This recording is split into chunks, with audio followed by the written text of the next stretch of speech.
The Honorable, the Speaker.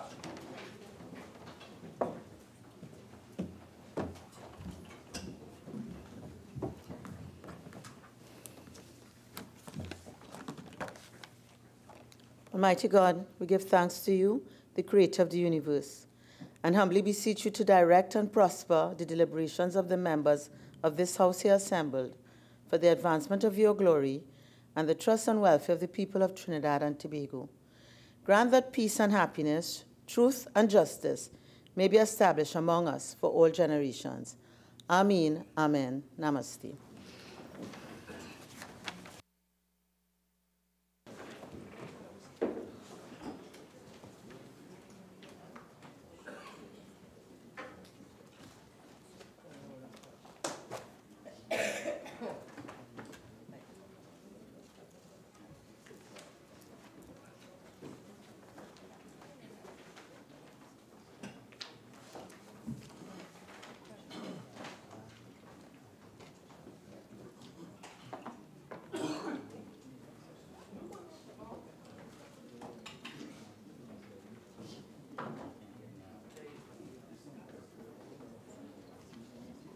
Tension at table. I said it's like tension at table. Not from your end.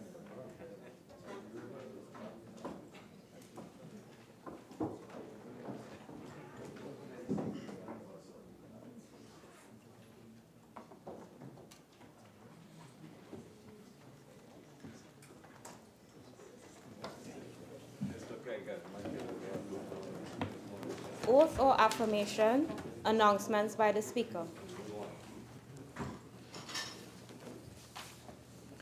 Honorable members, I have received communication from Mr. Barry Padarath, MP, member for Princess Town, and from Mrs. Christine Nualo Hussein, MP, member for Kamuto Manzanilla, who have requested leave of absence from today's sitting of the House.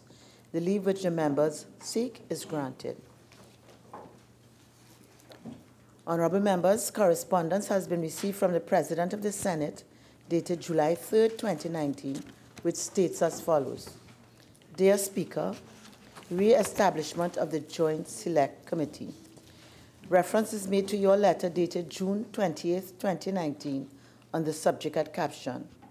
I wish to advise that at a sitting held on Tuesday, July 2, 2019, the Senate concurred with the House on the establishment of a Joint Select Committee to consider and report by September 27, 2019 on the miscellaneous provisions Local Government Reform Bill 2019.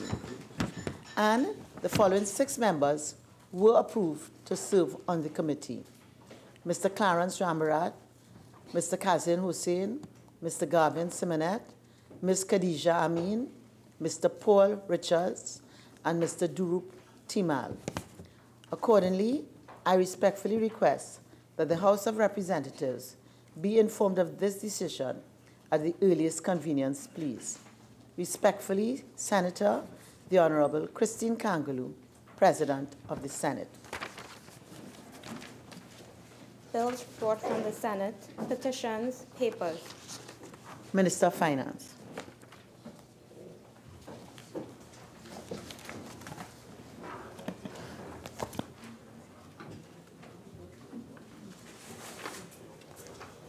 Madam Speaker, I have the honor to lay the following papers.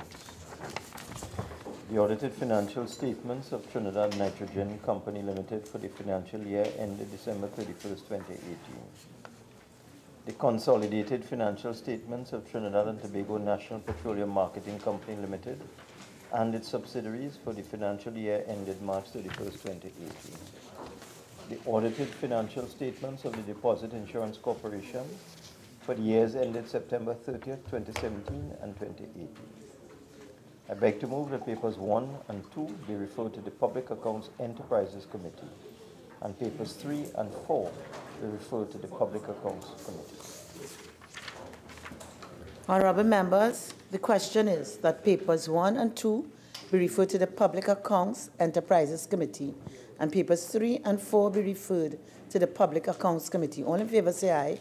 Aye. Any against? The ayes have it. The Minister of Education.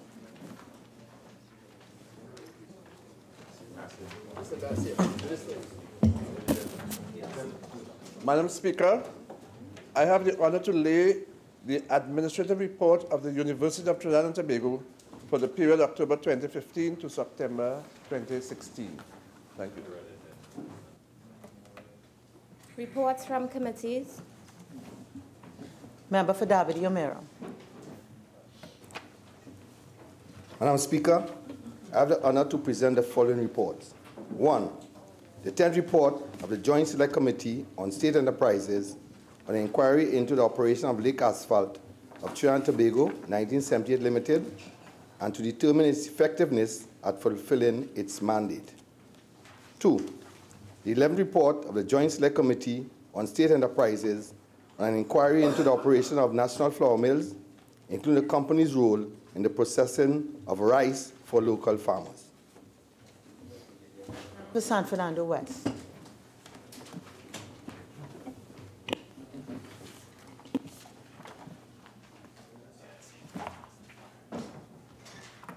Madam Speaker, I have the honor to present the third interim report of the Joint Select Committee appointed to consider and report on the Cybercrime Bill 2017 for the 4th Session, 11th Parliament.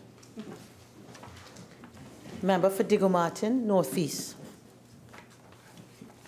Madam Speaker, I have the honor to present the second interim report of the Joint Select Committee appointed to consider and report on the Gambling, Gaming and Betting Control Bill 2016 in the 4th Session, 11th Parliament. Prime Minister's questions, urgent questions. Member for Oropouche West. Thank you, Madam Speaker. On behalf of the member for Oropouche West, to the Minister of Agriculture, Lands and Fisheries, with regard to reports indicating that workers of the reforestation program have not been issued salaries for the past 3 months, could the Minister indicate when funds would be made available for the disbursement of salaries to said workers? Minister of Agriculture, Land and Fisheries.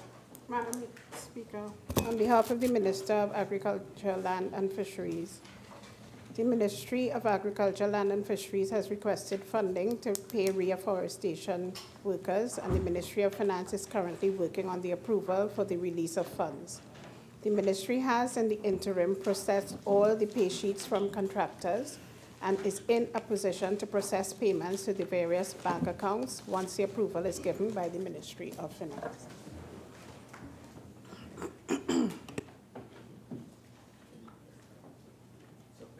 Member for Naparima. Could the Minister state what is the reason for the delay in payment and why after 3 months we are now getting into a situation where the Minister of Finance has So the question is, what is the reason? Yeah, what is the reason for the delay? Minister. Thank you very kindly. Madam Speaker, the documentary approval for this was sent to the Ministry of Finance later than usual because we had to check to make sure all the elements necessary for us to gain approval were in place, and we have since sent the documents. And what we have found is that there are so-called ghost workers in that from who contractors have hired or ostensibly hired, and we had to make sure that the persons who are listed are in fact the persons who are working. And a lot of this took place before 2015, and we are trying to make sure that we rectify this. Supplementary member for Point of Pair. Thank you, Madam Speaker. Supplemental to the Minister who responded. Minister, you just mentioned this question is about 3 months. What were the issues related to these workers prior to these? Did they have any ghost issues that you just referred to? Yes, as a matter of fact, that has been the situation that has troubled this particular program in the Ministry of Agriculture, Land and Fisheries for quite an inordinate length of time. And as a consequence of that, what the ministry has been doing is making sure that the contractors are have in fact hired the persons whom they say they have hired, and consequently that is why we have been doing this audit. UNC goes. Questions on notice, questions for oral answer. Leader of the House. Thank you very kindly. Madam Speaker. Madam Speaker, there is one question which we will be answering. There's one written question, and we are asking for a 2-week deferral for this question, and this is question 233. So the deferral is granted in respect to the written question, question 233. And I now call upon the member for Shogunas. Thank you, Madam Speaker. Question number 179 to the Minister of Public Administration. Minister of Public Administration. Madam Speaker, on behalf of the Minister of Public Administration, based on information collected by the Ministry of Public Administration from 22 ministries, A, the number of vacancies in the permanent establishment as at March 2019 was 6,505 persons, and B, the number of vacant contract positions as at March 2019 was 6,517 vacancies. Thank you, Madam Speaker. Shogunas, supplemental. Thank you very much, Madam Speaker. Honourable Minister, would you be inclined to supply in writing the details of this on an annual basis? Member for Shogunas East. I will allow that as a supplemental question. Member for Caroni East.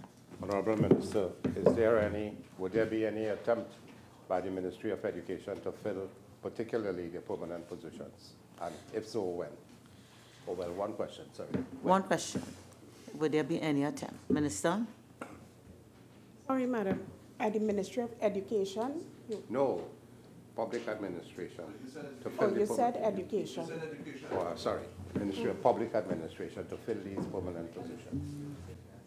Madam Speaker, the Ministry of Public Administration is always working with the DPA to fill vacancies, and this is an ongoing process.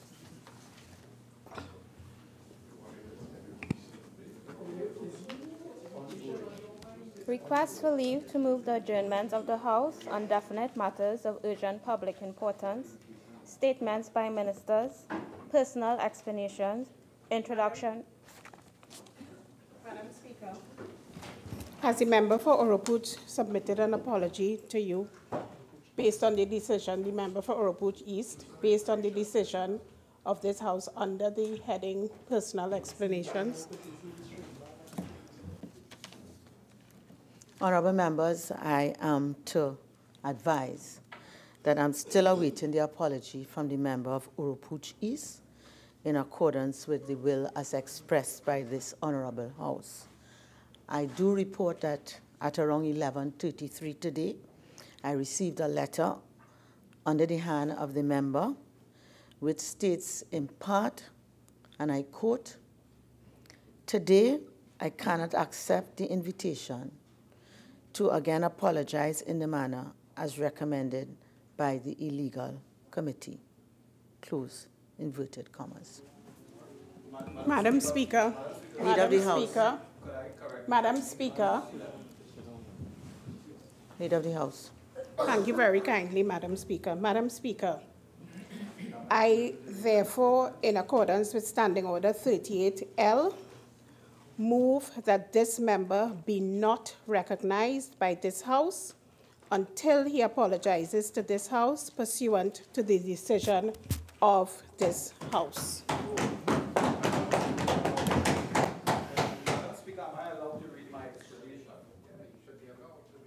Honourable members, is this the wish of the House? Aye.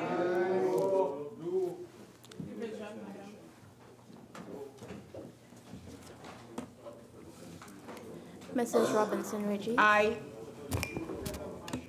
Mr. Ember. Yes. Mr. Alwari. Aye. Mr. Young. Yes.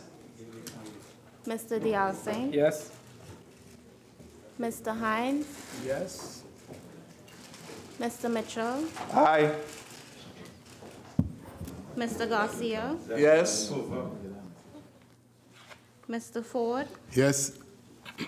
Mr. Dillon. Aye. Mrs. Webster Roy. Aye. Dr. Gatsby Dolly. Aye. Dr. Francis. Aye. Mrs. Jennings-Smith? Yes. Ms. Oliver? Yes. Mr. Antoine? Yes. Mr. Leons? Yes. Mr. Smith? Aye. Mr. Lee? No. Mr. Charles? Absolutely no. Mr. Karam? No. Dr. Tuwari? No. Dr. Manilal? Absolutely no. If I can say that? And Mrs. you're allowed to speak. Dr. Gopi Singh? Absolutely and definitely no. Mr. Indar Singh? No. Dr. Khan? No. Dr. Guru? No. Ms. Ramdial? No. Mr. Singh? No.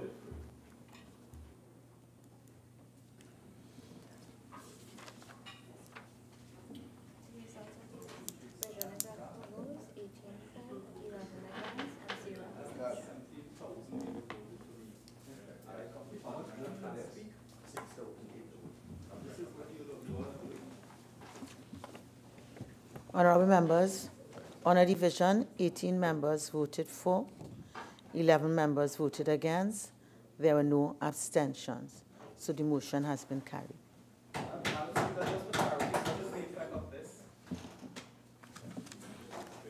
Introduction of bills. Motions relating to the business or sittings of the House and moved by a minister. Leader of the House. Madam Speaker, having regard to the third interim report of the Joint Select Committee appointed to consider and report on the Cybercrime Bill 2017, I beg to move that the committee be allowed an extension of 3 months in order to complete its work and submit a final report by September 28, 2019. Honorable members, the question is, be it resolved that the Joint Select Committee appointed to consider and report on the Cybercrime Bill 2017 be allowed an extension of 3 months in order to complete its work and submit a final report by September 28, 2019. All in favor say aye. Aye. Any against? I think the ayes have it. Leader of the House. Thank you very kindly, Madam Speaker. Madam Speaker, having regard to the second interim report of the Joint Select Committee appointed to consider and report on the Gambling, Gaming and Betting Control Bill 2016, I beg to move that the committee be allowed an extension of 14 weeks in order to complete its work and submit a final report by September 9th, 2019. Honorable members, the question is, be it resolved that the Joint Select Committee appointed to consider and report on the Gambling, Gaming and Betting Control Bill 2016 be allowed an extension of 14 weeks in order to complete its work and submit a final report by September 9th, 2019. All in favor say aye. Aye. Any against? I think the ayes have it. Public Business Committee business motions. The member for Digo Martin, Northeast. Thank you very much, Madam Speaker. I beg to move the following motion standing in my name. Be it resolved that this House adopt the report of the Joint Select Committee appointed to consider and report on the Trinidad and Tobago Revenue Authority Bill 2018. Madam Speaker, I have in my possession the report of the Joint Select Committee on the Revenue Authority Bill, and this committee was established in September 2018 and originally required to report by December 2018. The membership included myself as chairman, the Attorney General, Mr. Alrari, Mr. Dial Singh, Mr. Leons, Mr. Padarat, Mr. Indar Singh, and from the other place, Mr. Khan, Ms. West, Mr. Lee Hunt, Mr. Mark, Mr. Unarine, and Mr. Timal. The committee had 13 meetings, and this was actually a carryover from the previous session of Parliament, the third session. In the third session, we had 6 meetings, and in the fourth session, we had 7 meetings. We had a total of 13 meetings on this bill. We agreed at our first meeting to issue invitations to a number of stakeholders, including the Inland Revenue Division, the Customs and Excise Division, the Central Bank, the Personnel Department, the Public Services Association, the Public Service Commission, the Financial Intelligence Unit, the Customs Clerks and Customs Brokers, the Institute of Chartered Accountants, University of the West Indies, the Trinidad and Tobago Manufacturing Association, all chambers of commerce, the National Union of Government and Federated Workers, the National Trade Union Center, Federation of Independent Trade Unions and NGOs, the Law Association, the Tobago House of Assembly. I am going through, Madam Speaker, although we are not recognizing a particular individual, he's making a lot of noise, disturbing me. He's disturbing me.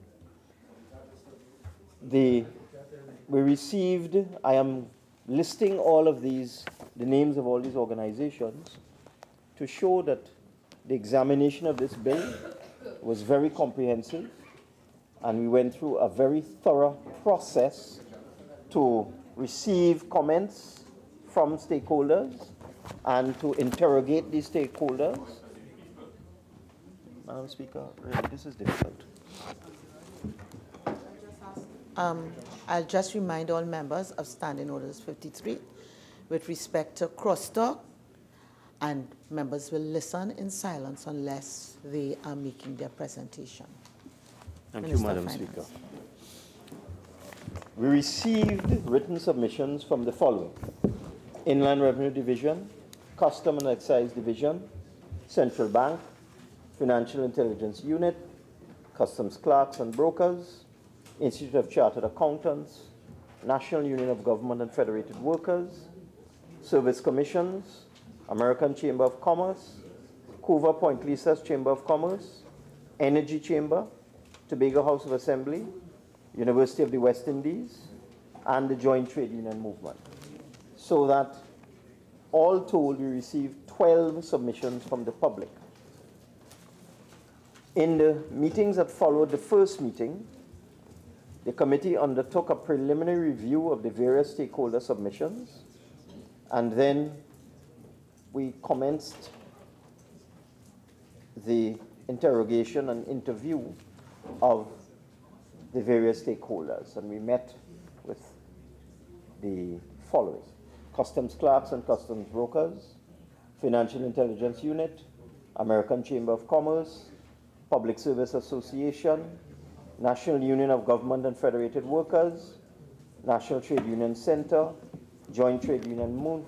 We agreed to invite the following entities: the PSA, NUGFW, NATOC, JTOM, and FITOM. We held stakeholder consultations, having invited these entities, all trade union bodies. We held consultations with the Public Service Association, the National Union of Government Federated Workers, and the National Trade Union Center. JTOM and FITOM were unable to attend, but they asked for an opportunity to make a written submission. At the fourth meeting, we consulted the Tobago House of Assembly, the Service Commissions Department, the Central Bank of Trinidad and Tobago, the Institute of Chartered Accountants, the Energy Chamber, the Coover Point Research Chamber of Commerce. We then did the clause-by-clause examination of the bill. We completed it, we reviewed a proposed list of amendments, and we approved the final report, Madam Speaker. The report has been circulated to all members. Yes, it is a significant report because it's a significant matter. And I just want to re-emphasize that we went through a very thorough and rigorous process of soliciting stakeholder views on this very, very important matter, which has profound implications for the economy of Trinidad and Tobago. We received a minority report dated May the 13th, and in that minority report, the members of the opposition disagreed with the views of the majority of the committee on a number of grounds. First one is very difficult to interpret. I'm not sure exactly what they mean. It says it's really not substantial. The parliament should never become the rubber stamp of the executive arm of the state. I don't understand what that means. 2, the policy is designed to outsource to a government-owned statutory body the task of collecting some 95% of government revenues. That's standard in all the 60 countries that have revenue authorities, so I don't understand that problem. The erosion of tenure of security granted under the Constitution to some 2,175 employees located at Customs and Excise and Board of Inland Revenue will be subverted. This was done for TT Post under a previous UNC government, so I don't understand that problem either. The complete politicization of the Revenue Authority through the political appointment of the chairman and directors of the board of the authority. The chairman and boards of statutory authorities are always appointed by the executive, except in few sections such as service commissions and so on, so don't understand that objection. There was an argument that the existing trade union should be granted successorship. And then there was an allegation the bill collides with the provisions of the Exchequer and Audit Act. Don't quite understand that either. That's not correct. And there was a statement that the Public Service Commission is being deliberately dismantled by the executive. That's not a valid comment. And then another argument was there was no evidence or data presented to justify or support the arguments that the new government's model would generate greater levels of efficiency. Well, Madam Speaker, I can report to this House that the government of Trinidad and Tobago, under this administration, under this Minister of Finance, has, over the last 3 years, done quite a lot of expert study of governance structures within the Ministry of Finance and also issues with respect to the efficiency of tax collection, and we have sought to determine ways and means of improving tax collection. Because one of the problems we have in this country, Madam Speaker, one of the problems we have in this country is that the previous administration had carried expenditure up to unsustainable levels. They had taken expenditure up to $63 billion per year from a level of $46 billion per year under the People's National Movement in 2010, Madam Speaker. That $63 billion was totally unsustainable, and even more so today with depressed oil prices and depressed gas prices, Madam Speaker. We have been able in this administration to increase revenue from $37 billion to $47 billion per annum, but it still takes us nowhere close to the budgetary figure of $51 to $52 billion, and certainly is a huge distance away from the levels to which the previous government had taken expenditure in this country, up to $63 billion. We have been able in this administration to reduce expenditure by some 20%, from $63 billion down to $51 billion, Madam Speaker, a fact that has not gone unnoticed by the various international agencies and bodies around the world, by the International Monetary Fund, by the World Bank, by the various credit rating agencies. In fact, in its latest report, Moody's in affirming our stable outlook and our credit rating, made the point that this government had been able to reduce expenditure by some 20% from the 2014 figures. However, there is still a significant gap between what our level expenditure should be and what our revenue collection is at this point in time. There's absolutely no doubt, Madam Speaker, that the current systems for revenue collection are archaic, obsolete, inflexible, and grossly inefficient, Madam Speaker. And one of the studies that we in the Ministry of Finance commissioned was an analysis of what they call the value-added tax gap. And we went to the Fiscal Affairs Department of the International Monetary Fund, which is a technical support department. As I've said before, the IMF is not simply an agency that inflicts pain on countries. It also has thousands of expert consultants available to it around the world that can assist countries in dealing with fiscal consolidation and revenue collection and tax administration. And we received just 2 weeks ago the final draft of a report entitled Revenue Administration Gap Analysis, Value Added Tax Gap, by 3 experts, world experts in tax administration, Madam Speaker. And in this document, on page 22 of this document,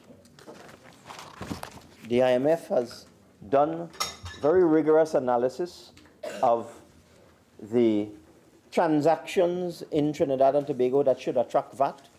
So what the IMF has done is looked at all of the sales transactions that take place and done an analysis to determine what our VAT collection should be if we were collecting 100% of the value-added tax that should be imposed on all sales of goods and services in Trinidad and Tobago. And what the experts from the IMF have determined is that the value-added tax gap in Trinidad and Tobago is fluctuating around the level of approximately 5% of GDP.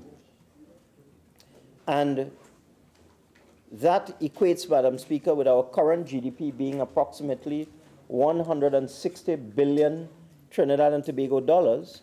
5% of GDP would approximate to approximately $8 billion per year is the VAT that the government is not collecting at this point in time. $8 billion. Now, the VAT gap is comprised of 2 components: a policy gap, and I'll explain what that means shortly, and a compliance gap. The policy gap is the exemptions. So that over the years, from 1990, when VAT was introduced, various governments have created exemptions with respect to VAT. We had returned the value-added tax system in 2016 back to the 1990 original basis of basic food items and basic necessities. That was the original intent of VAT in 1990 when it was introduced, that exemptions would only apply to basic food items and basic necessities. But over the years, various administrations had tinkered with that and had got to a point where there were some 7,000 items that were exempt from VAT, and that significantly eroded the VAT tax base. But having returned the value-added tax list of exemptions back to the original 1990 philosophy of basic items, you still have a VAT policy gap that is a little over 3% of VAT. So we are giving up about $5 billion in VAT, a little over $5 billion in VAT every year because of policy, because we exempt basic food items and other basic necessities from VAT. And that is not something that can easily be adjusted because we have returned the VAT system to its original moorings, which is to apply VAT to virtually everything with the exception of basic necessities, basic food items, and so on. So that would have to be a policy decision of any government to decide whether you would want to eliminate further items from that list of exemptions or whether you'd want to maintain it so. It is not our intention at this point in time to interfere with that, so that the exemptions will remain as they are with respect to basic food items and basic necessities. However, the other part of that $8 billion is what is called VAT compliance.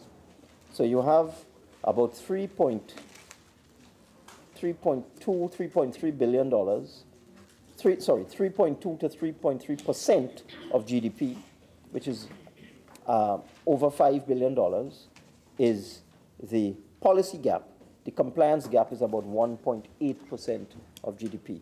So when you do the maths, it's about $2.5 to $3 billion of collections that we are not collecting in Trinidad and Tobago in terms of value-added tax. It's a significant sum.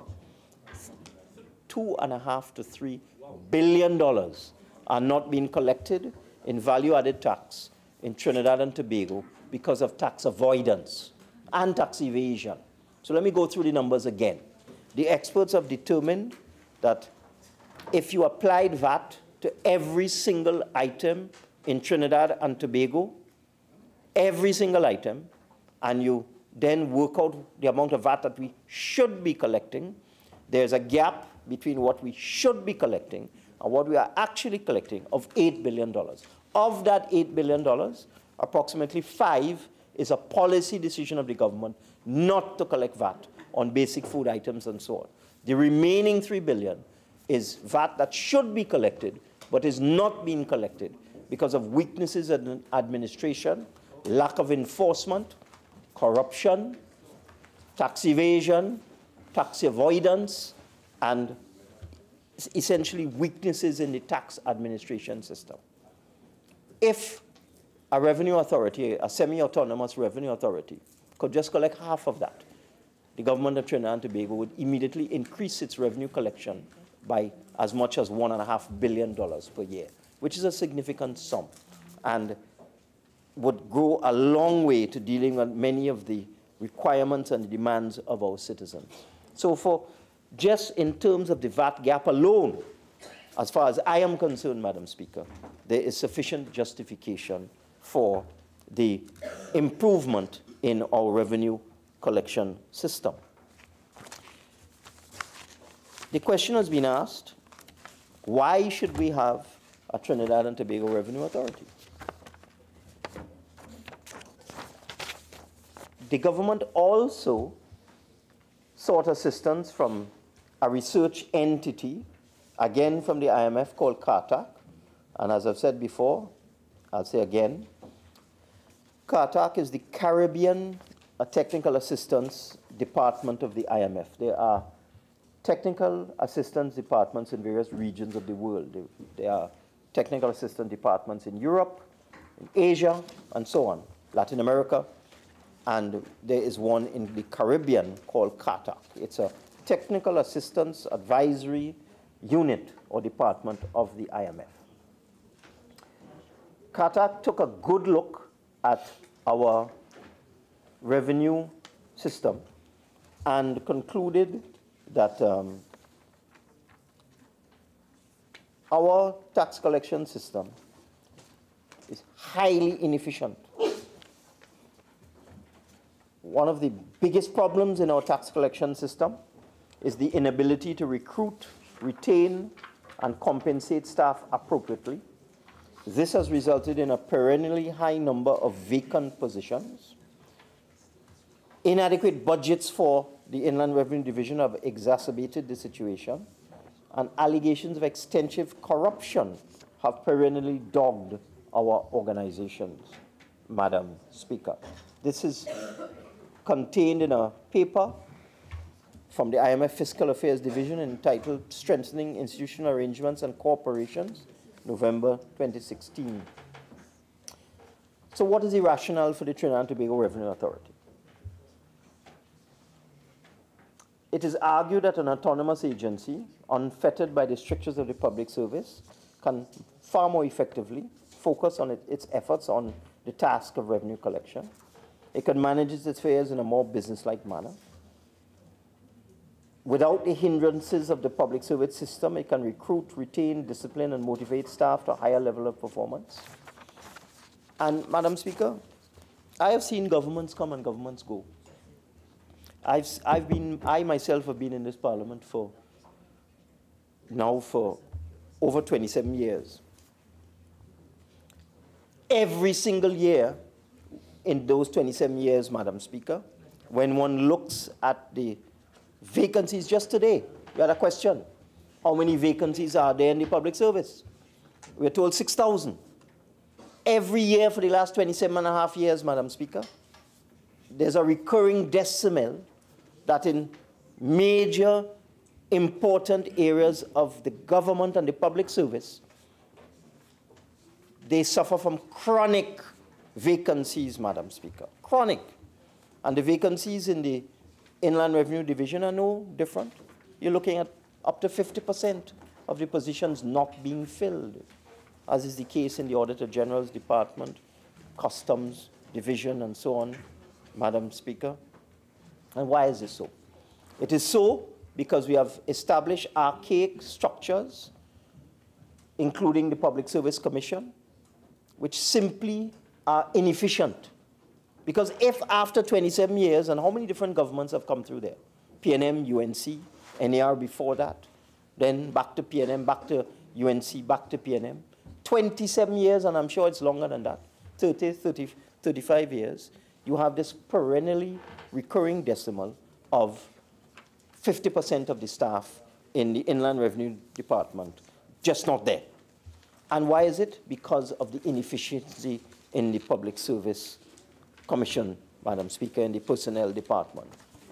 And minister after minister after minister of public administration has come into office and has given an undertaking to reform the public service, to deal with this. In the teaching service, you have substantial vacancies. It's everywhere.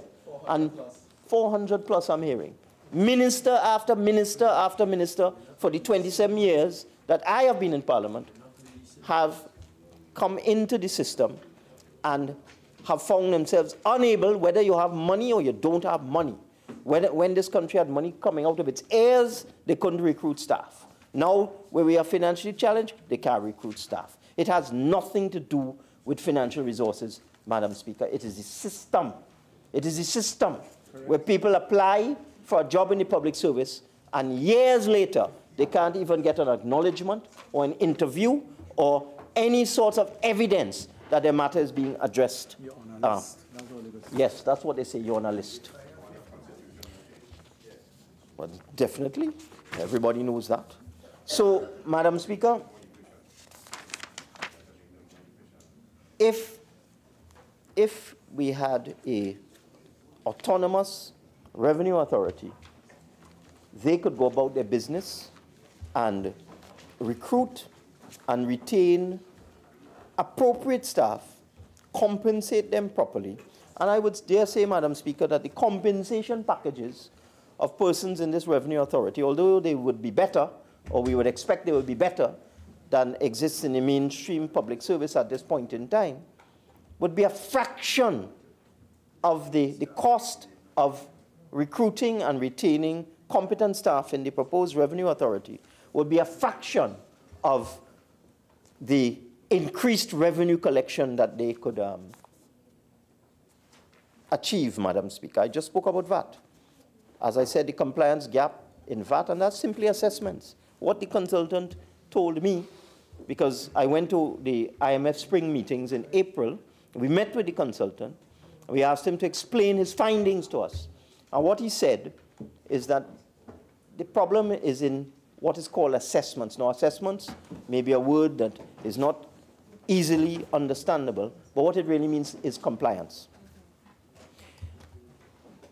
There simply is inadequate assessment of the obligations of taxpayers to pay value-added tax. It's simply inadequate. So what happens is that persons who should be paying value-added tax are simply not assessed and determined to be owing value-added tax, and the tax is simply not collected. What we found, what the consultant found, is that where assessments have been done, let's say somebody has been assessed as owing $100,000 in value-added tax, the Inland Revenue Division was fairly efficient, quite efficient as a matter of fact, in collecting that tax. So company A is assessed to owe $100,000 in value-added tax. At the end of the year, you would find that the Inland Revenue Division would collect tax for more than 90% of the entities that have been assessed for tax. But that's not where the weakness is, Madam Speaker. The weakness is that there are too many companies that are escaping, they are under the radar, and they are not assessed for value-added tax, and therefore there's no compliance, and that's why the consultant has come up with this figure, which is based on rigorous scientific analysis, that we are losing about $3 billion a year in value-added tax because of lack of enforcement and lack of proper assessments. And as I said, if the new revenue authority could collect just a fraction of that, maybe 1/3, that would add $1 billion to the coffers of the government, $1 billion that would go to the people, to the taxpayers, and that would more than compensate for the marginal increase in cost of this revenue authority. 15 more. The marginal increase of this revenue authority as it compares to what now exists. Madam Speaker, I took some time to try and figure out what are the objections to this revenue authority. The opposition has said that the proposed government model is flawed. That is entirely untrue, Madam Speaker. The governance model of the TTRA has, Madam Speaker, I am being completely disturbed by a member for Naparium and a member of Sipari. They're carrying on a running conversation in front of me. Please stop them. Okay, so I'll just again remind all members to comply with Standing Order 53. Minister. Yeah, they don't care. Madam Speaker, the governance model of the proposed revenue authority has 2 layers. The board would be appointed would be responsible only with matters of policy and administration, and not taxpayer information. The Director General would report to the board only on matters of administration and policy. The Director General will also report to the Minister of Finance on issues of tax policy. But outside of that, just as the Board of Inland Revenue is managed now, the Director General and his staff would deal with taxpayer information, assessments, and collections. The bill requires the TTRA to prepare multi-year strategic plans, annual operation plans, which will be subject to parliamentary debate. This does not happen now. Prepare annual reports on tax collections, subject to parliamentary debate. This does not happen now, and it should. We should be debating here, Madam Speaker, whether our Inland Revenue Division and whether our Customs Division are efficient and are collecting the revenue that they should be collecting. Prepare monthly reports to the Ministry of Finance. This does not happen now, Madam Speaker. And with respect to the appointment of the managers of this organization, the Director General and the Deputy Directors, just like the Commissioner of Police, this will be subject to the affirmative resolution of Parliament. So you have transparency in terms of who the persons who would run this organization would be, Madam Speaker. Another complaint of the opposition is that the bill is designed to outsource to government-owned statutory authorities the task of collecting government revenue. But that's the whole point. How could that possibly be a complaint, Madam Speaker? Right now, the Board of Inland Revenue is a division of the Ministry of Finance. It is part of the ministry which I have responsibility for at this point in time, Madam Speaker. What could possibly be worse if a statutory authority is created under a board of directors with managers insulated from political interference and reporting to the Minister of Finance only on policy matters? How on earth could that be a problem, Madam Speaker? That complaint from the opposition makes absolutely no sense. There's an issue with security of tenure, where there's an allegation that the employees to be transferred from the public service to the Revenue Authority would have no security of tenure. That's totally untrue. Employees who choose to transfer to the TTRA will have all of their years of service transferred to the authority and will become permanent employees, not contract workers. So that is just mythology being peddled by the members opposite. And all accrued rights of persons coming out of the public service will be transferred to the authority. All their pension rights, all of their benefits will be preserved, Madam Speaker. There's also an allegation that the Minister of Finance would have too much power, and that the Minister of Finance will be able to appoint persons who will oversee the institutions and who will have access to tax information. That is nonsense, Madam Speaker. The only persons that would be appointed by the minister would be the board. And the bill specifically says that the board cannot get access to taxpayer information. It is very, very clear. This, again, is a bit of mythology being peddled by members opposite.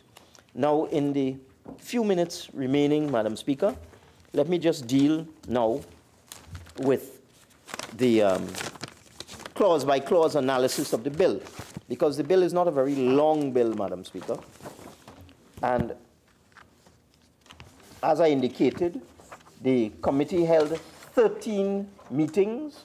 We have been at this since 2018, and we interviewed and interrogated all of the important stakeholders who are associated with revenue. Let me just go through the bill itself, and there are some minor amendments were recommended by the Joint Select Committee with respect to the composition of the board and so on. They don't alter in any significant way the purport and intent and effect of the bill per se. It's a special majority bill, reason being that it is required for efficiency to be able to transfer the coercive powers of customs and inland revenue to this authority, and also to allow this authority to have access to information to do proper assessments of tax liabilities of companies and individuals. The first part of the bill consists of 4 clauses, the usual clauses, the short title, a proclamation clause to allow us to proclaim sections of the bill in sequence. Clause 2 indicates that the bill shall have effect, though inconsistent with the Constitution. Clause 3 is interpretation clause. Clause 4 indicates that the act will bind the state. Part 2 of the bill is just 2 clauses. It establishes the authority at clause 5, and in clause 6, it makes it clear the authority be responsible for the assessment, collection, administration, and enforcement of the revenue laws set out in the schedule to the bill. Part 3 of the bill consists of 5 clauses, 7 to 12, and they would provide for establishment of a board of management of the authority, which, as I said, would have no access to taxpayer information, none whatsoever. The board would be comprised of 9 persons, a chairman, a vice chairman, the director general, a person nominated by the THA, a permanent secretary in the Ministry of Finance, attorney at law, chartered accountant, and so on, Madam Speaker. In clause 8, the functions of the board would include the formulation, approval, and implementation of policies. So all the board will be doing is formulating policies and determining whether these policies are being implemented. In clause 9, you have the standard clause about conflict of interest and the closure of interest. Clause 10 deals with the term of office. Clause 11, standard terms dealing with resignation and removal of members. Clause 12, standard terms dealing with meetings. And part 4 of the bill, clauses 13 to 22, deal with the staff of the authority. The Director General and Deputy Director General will be appointed by the Minister, subject to affirmative resolution of Parliament. So Parliament will be able to scrutinize and comment on the Director General and Deputy Director General. Clause 14, the Director General would be in charge of the organization and in charge of the administration and enforcement of revenue laws, and would be required to give advice to the Minister of Finance on the revenue laws. The Director General, however, would be the person, as we have now, with our current chairman of the Board of Inland Revenue, who would have access to personal and private information. I want to repeat that the board of the authority will not have access to private and personal information. Clause 15 deals with resignation, removal of the Director General, and so on. Clause 16 deals with employment of staff. Clause 17 empowers the authority to enter into contracts. Clause 18 is the clause that allows public service officers to exercise an option whether they should transfer to the authority, remain in the public service, and so on. Clauses 19, 20, and 21 deal with the preservation of benefits for persons who are transferring out of the public service into the authority. Clause 22 requires the board to establish a pension plan. And clause 23 identifies what the funds of the authority would be, which is separate and apart from taxpayers' money. Taxpayers' money will go into the consolidated fund, but the board itself will require funds the authority to pay its employees and pay its expenses and so on. Clause 24, standard, allowing the authority to borrow money. Clause 25, allowing the authority to invest. Clause 26 is what I just said. All public monies will be paid into the exchequer account as the minister directs. And clause 27, which defeats this argument about the bill being an affront to the Exchequer and Audit Act. It states in clause 27 that the Exchequer and Audit Act would apply to the authority and the Director General will be a receiver of revenue. And the other clauses, Madam Speaker, deal with preparation of strategic plans, submission of these plans to the minister, who will then bring them into the Parliament and allow the Parliament to debate them. Similarly, with respect to submission of estimates of expenditure and income, keeping of proper accounts, the auditing of the accounts by the Auditor General, and so on, the reporting to the ministry. All of these things do not occur at this point in time, Madam Speaker. The other sections of the bill deal with oaths of secrecy and the penalties that would exist for the leaking of confidential information by members of the authority. How much time do I have, Madam Speaker? 7 minutes. Thank you very much. So, Madam Speaker, if I can summarize, if I can be allowed to summarize, Madam Speaker, we have a tremendous opportunity with this authority to increase revenue collection in Trinidad and Tobago.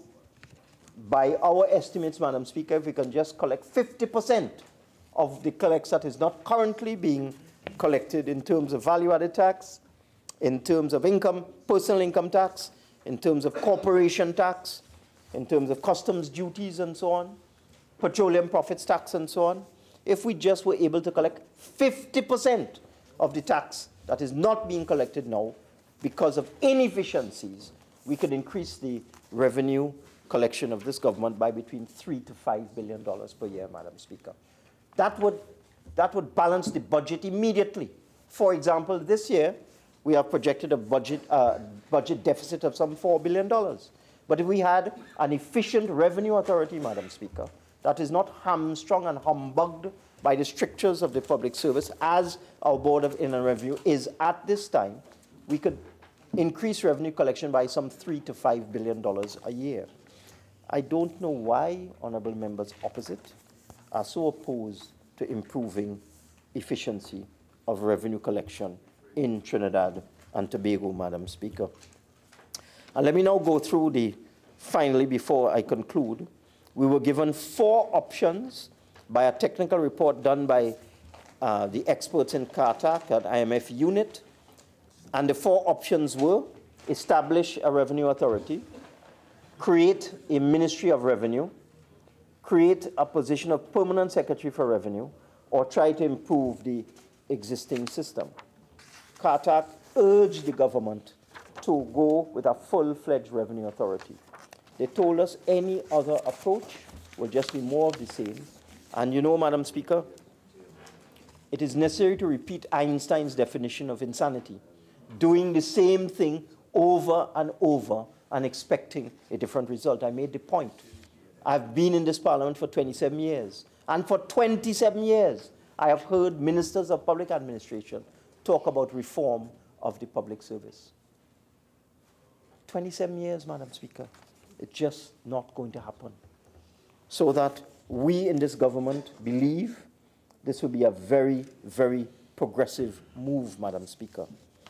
All of the studies done in Trinidad and Tobago over the years, as well in all other countries, and there are some 60 countries, Madam Speaker, this is what I'm advised. There are some 60 countries that have engaged in some form of revenue authority, Madam Speaker, in order to improve their revenue collections. One of the ones that is most well known is the Uganda Revenue Authority, Madam Speaker. And the Uganda Revenue Authority has made considerable strides in improving revenue collection and improving tax administration in that country, Madam Speaker. I have a paper here done by the International Center for Tax and Development. It's a 2018 paper, December 2018, and it looks at the Uganda Revenue Authority. And the case of the Uganda Revenue Authority's Public Sector Office. And I just want to make one extract from this document. The public sector contributed 5% to domestic revenue in financial year 2014 to 2015 in Uganda. 5% of domestic revenue was contributed by the public sector in Uganda in 2014-2015, but they have a revenue authority. This figure has increased to 17% by 2016-2017. The public sector is now the second largest contributor to domestic tax collection in Uganda after their other industrial sectors, Madam Speaker. And this all has to do with a revenue authority that has been working exceedingly well in Uganda over the last 20 years, Madam Speaker. They have been developing their revenue authority for 20 years in Uganda. I'm reading from this document. What they have found is that when you removed all the public service strictures from the Uganda Revenue Authority and you gave it the autonomy that was required, you gave it the flexibility, you gave it the ability to recruit staff, you gave it the ability to compensate staff in the authority at appropriate levels, you gave it the ability to enforce, you rooted out corruption, Madam Speaker. This is how they found that the Revenue Authority in Uganda was able to increase tax collections by at least 50%, Madam Speaker. But that's just one example. 1 minute. Yeah. So, Madam Speaker, this bill has been the subject of detailed and comprehensive examination by a number of entities, by this Parliament, by a Joint Select Committee, by all of the stakeholders involved in revenue collection, Madam Speaker. There's widespread support for a revenue authority in this country. There's widespread acceptance of the fact that our revenue collections systems are outdated and inefficient. There's widespread acceptance of the fact that trying to fix the present system has not worked for the last 30 years and would be a waste of time, Madam Speaker. There's widespread acceptance of the fact that we need to improve revenue collection in this country in order to provide goods and services to the population, Madam Speaker. The only entity that is opposing this bill is the parliamentary opposition. I hope they have had an opportunity to see the light. I beg to move, Madam Speaker. Yes, the PSA is quite in support of this revenue authority. Madam Speaker, just let me make the point. All the PSA was looking at is security of tenure for the workers and successorship. You already beg to move. Thank you, Madam Speaker. I beg to move. This motion requires a seconder. In this motion and to reserve my right to speak later. Honourable members, the motion being seconded, I shall now propose the question for debate. Be it resolved that this House adopt the report of the Joint Select Committee appointed to consider and report on the Trinidad and Tobago Revenue Authority Bill 2018. Member for Vancouver South. Thank you very much, Madam Speaker. And immediately I want to tell the Minister of Finance and the member for Digomati Northeast, when he boasted about widespread support for this particular piece of legislation, I want to tell him that there are thousands of workers out there that are demanding widespread clarification as it relates to this report and this proposed bill that is before the Parliament of Trinidad and Tobago, Madam Speaker. Madam Speaker, I will go on to deal with some issues that the Minister of Finance raised in his presentation in presenting this report, because the Minister of Finance apparently seems to be a stranger to the deliberations that actually took place at the level of the Joint Select Committee and so on. But more importantly, Madam Speaker, he went on to chastise the last administration for indicated that the last administration took up expenditure to $63 billion for the year and so on. But I want to remind him that his government has spent over $229 billion in 4 years, and they committed themselves to diversifying and growing the economy and so on. And after 4 years in government, we have not been able to see any of the results that they promised via their manifesto and so on, Madam Speaker. Madam Speaker, I immediately want to serve notice to the government, because they are privy to who participated in the Joint Select Committee, and also the fact that the report has been circulated to all members. They are very privy to the minority report that was put forward by myself and my colleagues who served on this particular Joint Select Committee. And I want to immediately tell the government that the opposition is not in support, based on the fact that the government's proposed revenue authority in its current form is not the best option for Trinidad and Tobago. The bill places too much power in the hands of the political directorate. The opposition strongly disagrees with the discretionary powers afforded to the Minister of Finance in the bill, as well as the role of the minister in terms of the minister plays via the legislation in the appointment of persons who will oversee the institution and who will have tax information of all citizens of Trinidad and Tobago, Madam Speaker.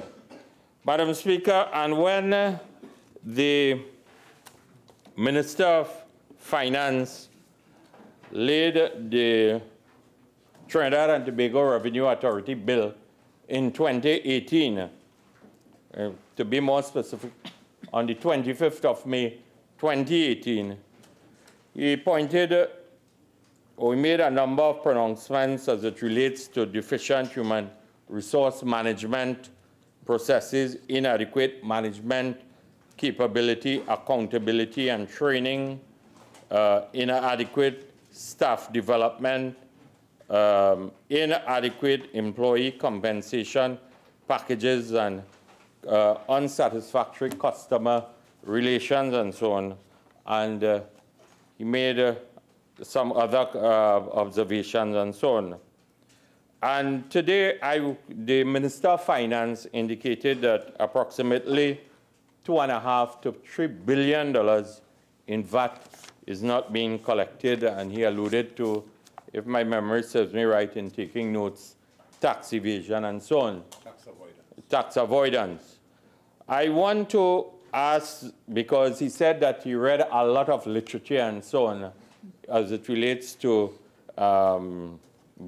before he made his presentation on tax matters and so on. And I want to ask him, based on his reading of literature and the data and the statistics that he would have presented in the House this afternoon, where did it come from? Where those figures, where did it come from?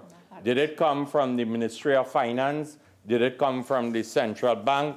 Did it come from, I don't know if it came from him or out of a hat. You know, the Minister of Finance is a very, what character? A magician in terms of dealing with statistics and data and so on. So I hope that he could clarify this for us this evening, Madam Speaker. And he also indicated that there have been inadequate budgets for the operations of the Board of Inland Revenue. And I'm a bit perplexed to know that he is the Minister of Finance, he's in charge, they have been in control of central government for the last 4 years. And if he knew that the Board of Inland Revenue did not have enough funding, and he did not tell us for what, whether it was for staff development, training, I don't know, recruitment of staff and so on, and if he was aware that this is the state of play, I'm guided, Madam Speaker, if the Honorable Minister of Finance was aware that this is the state of play at the Ministry, at the Board of Inland Revenue, what it tells me is that is either the Minister of Finance is incompetent, lazy, and did not behave in a very proactive manner to ensure that the Board of Inland Revenue got the necessary financial allocation that was needed.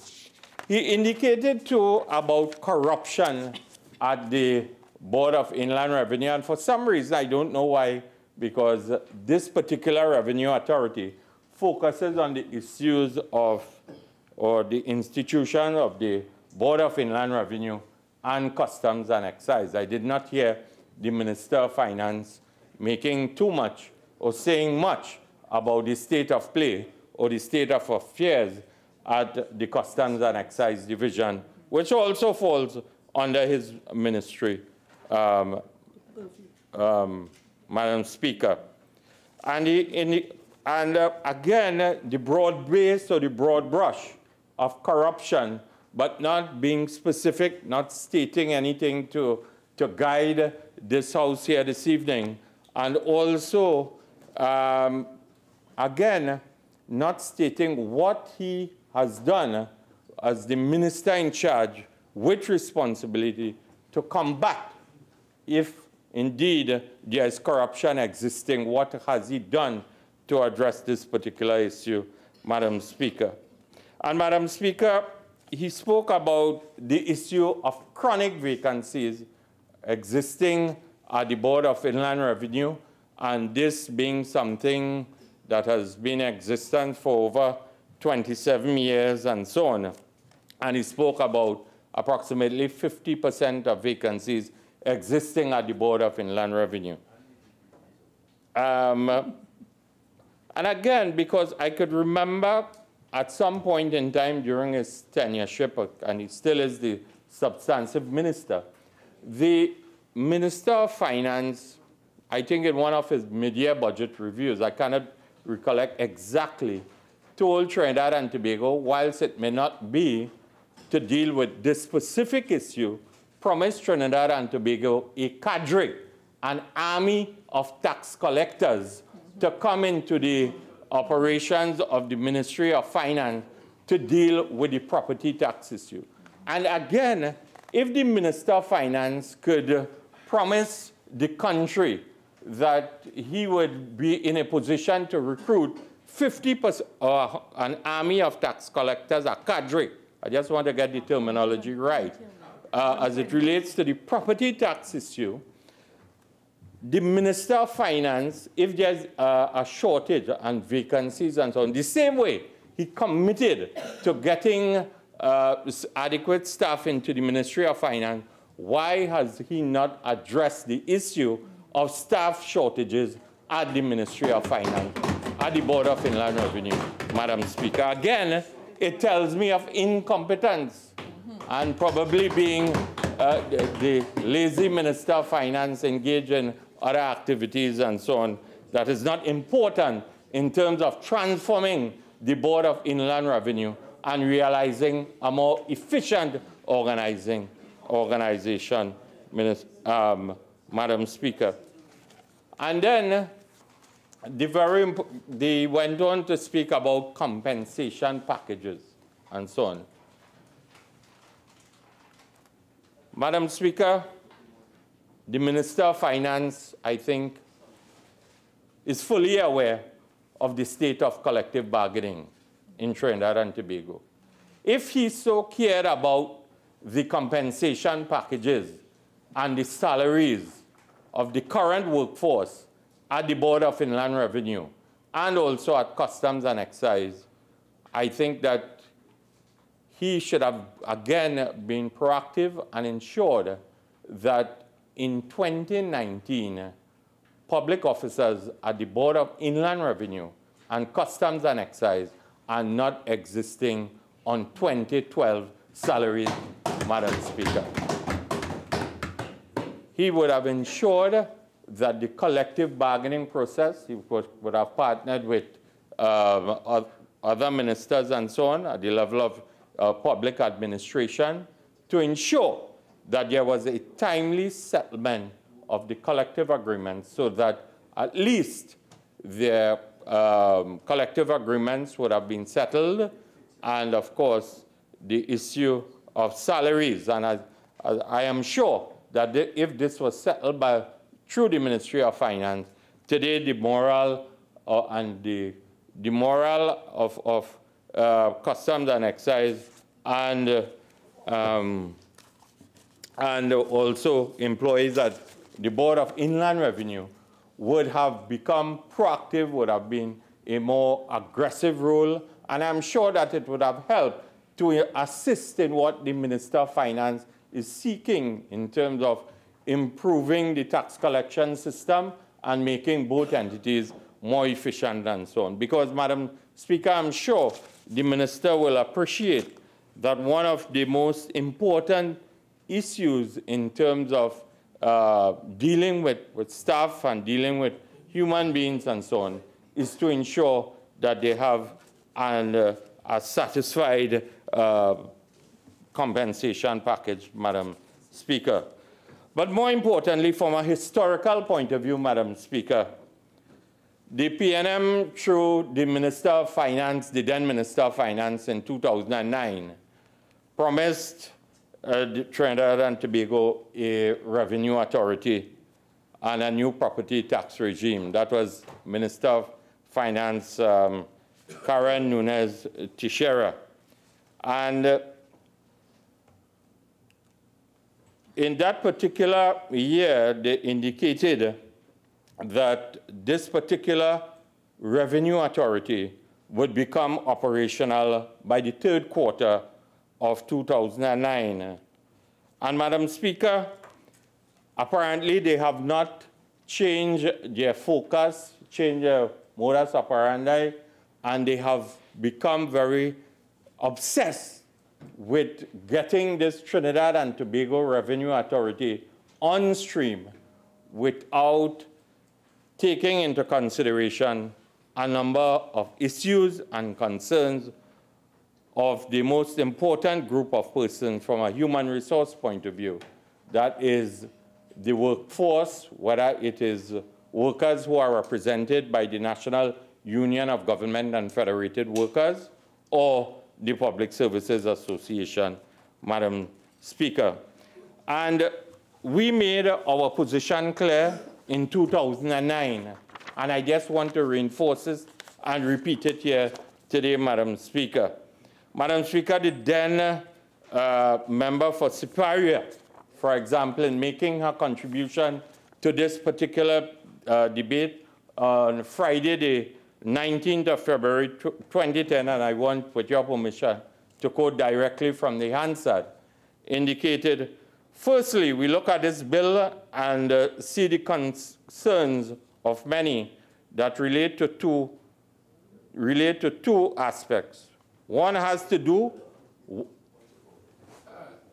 Bill is not before the House. We have a different bill here. I'll give you a little leeway to tie it into what we're debating. Not the same. Thank you, Madam Speaker. Simply quoting, one has to do with what will happen to the workers concerned, and second, with the constitutionality of the proposed revenue authority. When we look at the bill, there are many that are of the view that before the House. not the same. And Member for Vancouver South, again, I'll give you a little leeway. Quickly tie what you're referring to what is before us now. Thank you, Madam Speaker. I'm guided. I'm just rounding off, quoting from the Hansard and then moving on. I am simply laying it in a historical context to show that we did not arrive at our position in 2019 by VAPs or an overnight position. We have been very consistent as an opposition on this particular piece of legislation since 2002. And our position, our track record in terms of where we are today did not arrive by VAPs. This is a government that operates by VAPs, that continues to roll out policy every Monday morning based on Madam Speaker, the member for Laventil West seems to want to engage in some exercise here this evening. And if you can temper him a little bit. Member, just direct your attention this way and continue your contribution, please. Yes, so as I said, Madam Speaker, I just want for the benefit of all to show the historical position of the UNC. And when we look at the bill, there are many that are of the view that it is another step by the government to dismember the public service, to establish an authority which the executive will have absolute power and control, which will open another door for the promotion of favoritism, the hiring of friends and family, as we have seen in so many other state enterprises, and escalation of corruption. Madam Speaker, end of quote. So, Madam Speaker, the very important issue for us on the part of the opposition is that we have presented a minority report. And the minority report focuses on a number of issues as it relates to concerns we have based on what was presented to us and in terms of the deliberations which took place during the meetings of the Joint Select Committee, Madam Speaker. And Madam Speaker, I want to immediately focus on the model for the Revenue Authority as it relates to collection and administration of revenues and so on. For us, we are very concerned about the taking of the process of recruitment, which will be outside of the ambit of the civil service or the public service, and placing it directly under the control of the Minister of Finance, Madam Speaker. This reeks of what we would call political interference at the highest order, and the opposition cannot be part and parcel of a process such as this, Madam Speaker. Because, Madam Speaker, what we have not been told really what is the true intent. What is the true intent? And Madam Speaker, the Minister of Finance went on to say that the board will not be able, or the board will not have a direct role into the day-to-day affairs and running of the authority, and the board will not be privy to tax information of citizens and so on, Madam Speaker. But Madam Speaker, recently in this very said House, we saw the long arms of the Minister of Finance during a very important debate. And that is why we are concerned as an opposition, how far could the arms of the political directorate reach in this process? And I refer to when there was the debate on the retiring allowances for judges and legislators and so on, Madam Speaker. And I want to quote directly from a statement that was made by the Minister of Finance when he said that I checked with the Treasury. I checked with the Treasury this morning. I discovered that the former Prime Minister exercised the option of a reduced pension, and therefore, when the former Prime Minister Madam Speaker, Standing Order 48-1, please.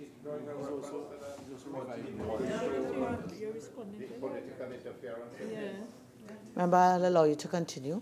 I just want to remind you, while I understand you're using that as an example of what your initial statement was, I'm not going to allow you to open up the debate about the miscellaneous provisions bill, which is now an act. Okay? Yes. Madam Speaker, certainly I am not going there. I am certainly using this as an example to show the long arms of an overreach and using it as a reference point. And this is why this opposition will not trust the PNM government headed by Prime Minister Dr. Keith Rowling. And we have a responsibility in this House and outside of this House to warn the citizens of the country about the dangers and the despotic tendencies and the high-handedness of this government. That is what I am fulfilling today in this Parliament. Standing Order 48-6, please. Thank you very much. Continue. Thank you, Madam Speaker. So from that point, I want to move on to say that we cannot support a process that will dismantle and destroy the Board of Inland Revenue and Customs and Excise. And Madam Speaker, I said earlier on in my presentation that I will focus on some of the labor issues emanating out of this report and also on the proposed legislation. And Madam Speaker, I would want to, because the report and also the proposed bill that forms part of this report came out of the Joint Select Committee process. And the minister in the Ministry of Finance participated in these deliberations. And Madam Speaker, as I focus on the issue of the dismantling of the two institutions and so on, I would like, at some point in time, someone on the government's bench to clarify what is the position of the minister in the Ministry of Finance now as it relates to this revenue authority.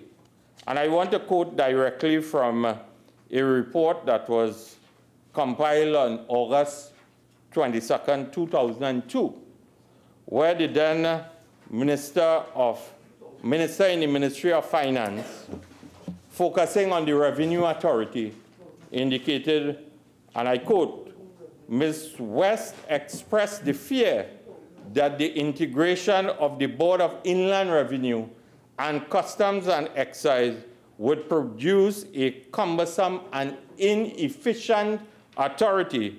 She indicated that improving the efficiencies of both agencies separately should be considered before the integration. That is the present minister in the Ministry of Finance, Minister Alison West, who participated in this Joint Select Committee and was an integral part of the process. And my sources tell me, not in 2002, Minister of Finance, in 2019, that the minister in the Ministry of Finance, and I challenge any one of you to dispute what I'm saying here today, that the minister in the Ministry of Finance has adopted the role of being the new HR manager for the Trinidad and Tobago Revenue Authority.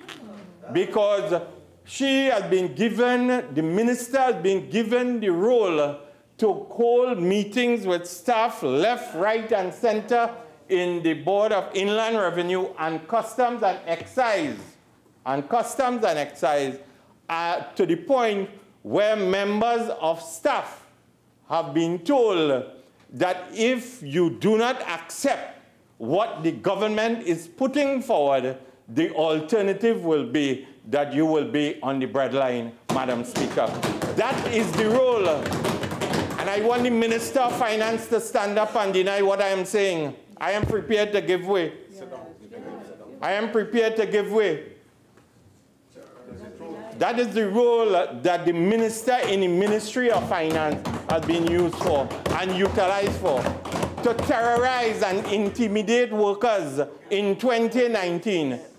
In terms of the word terrorize, I'd ask you to say that in a different way.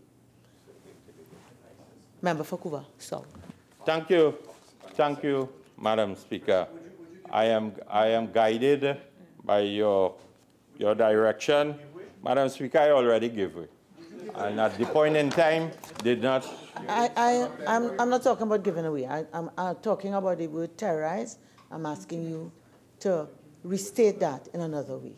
Right? So don't deflect and go on to giving way. I'm not dealing with that at all. Thank you, Madam Speaker. Madam Speaker, I withdraw. I withdraw. When your time comes and somebody asks you to give way, then you'll deal with it. Member for Cuba South, you have my ear. Please continue. Thank you very much, Madam Speaker.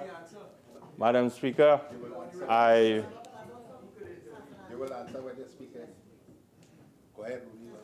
Madam Speaker, I am guided. I withdraw. And I indicate that the minister in the ministry has been intimidating workers to, and when a minister could degenerate or descend into what is called the cut and thrust of the industrial relations environment in the workplace, then you know how dangerous the government is.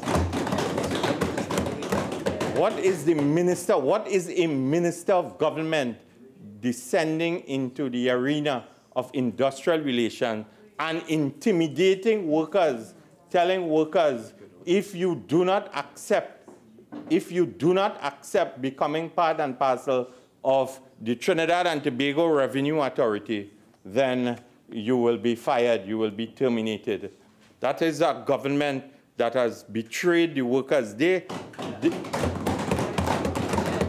Because every commitment they made in their labor manifesto and their joint memorandum of understanding prior to the general elections of 2015 has been eroded by the actions of the Prime Minister and members of his cabinet on a daily basis.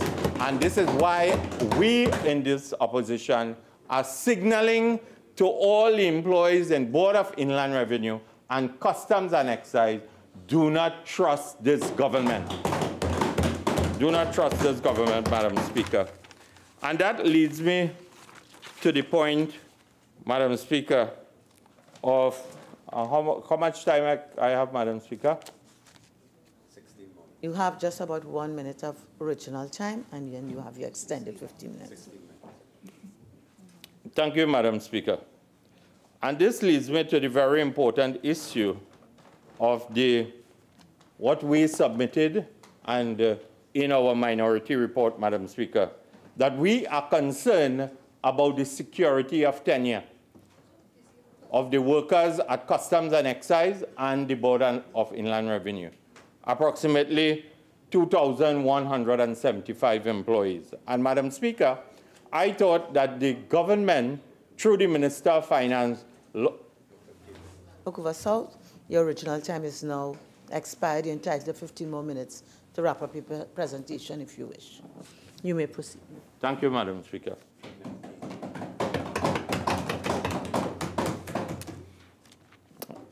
Yes, I'm coming back to the issue of security of tenure that for the 2,175 employees of the Board of Inland Revenue.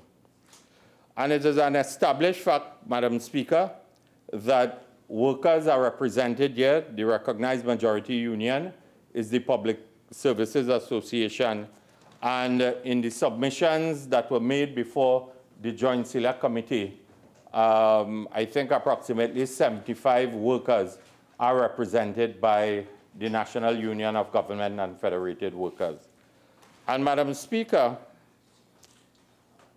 the government has failed to clarify, and it is not in the proposed bill, so we cannot, the government has said very clearly that there will be no successorship, there will be no unionized terms and conditions of employment.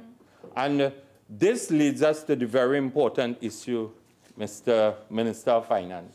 Where is the organizational structure for the Trinidad and Tobago Revenue Authority? How many employees will be needed in this new arrangement? Madam Speaker, how many? And under what terms and conditions? Will it be contract labor?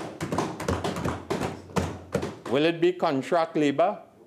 What recourse will these employees, because again, we do not know how much. We know how much currently exists, I think 2,175 in terms of BIR and customs and excise. But we do not know how much will be needed in this new entity. And also, Madam Speaker, the Minister of Finance has failed to tell all here this evening whether the job classification exercise has been completed. If you are telling the country that you are ready to implement this revenue authority, what is the state of play as it relates to the job classification exercise? And all this, you are saying that a worker could be transferred into this new authority with the agreement of his union or his association. But in the new entity, you are saying that there will be no union representative.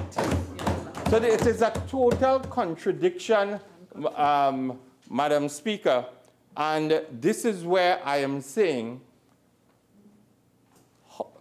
how could I know, or how could I accept that I want to go across into the new entity without knowing what job classification I am going into? What will be my terms and conditions of employment? What will be, we have heard this evening about the formation of a pension plan for this revenue authority. Madam Speaker, my colleague from Karen East could tell you about the experiences in relation to the regional health authorities, Madam Speaker.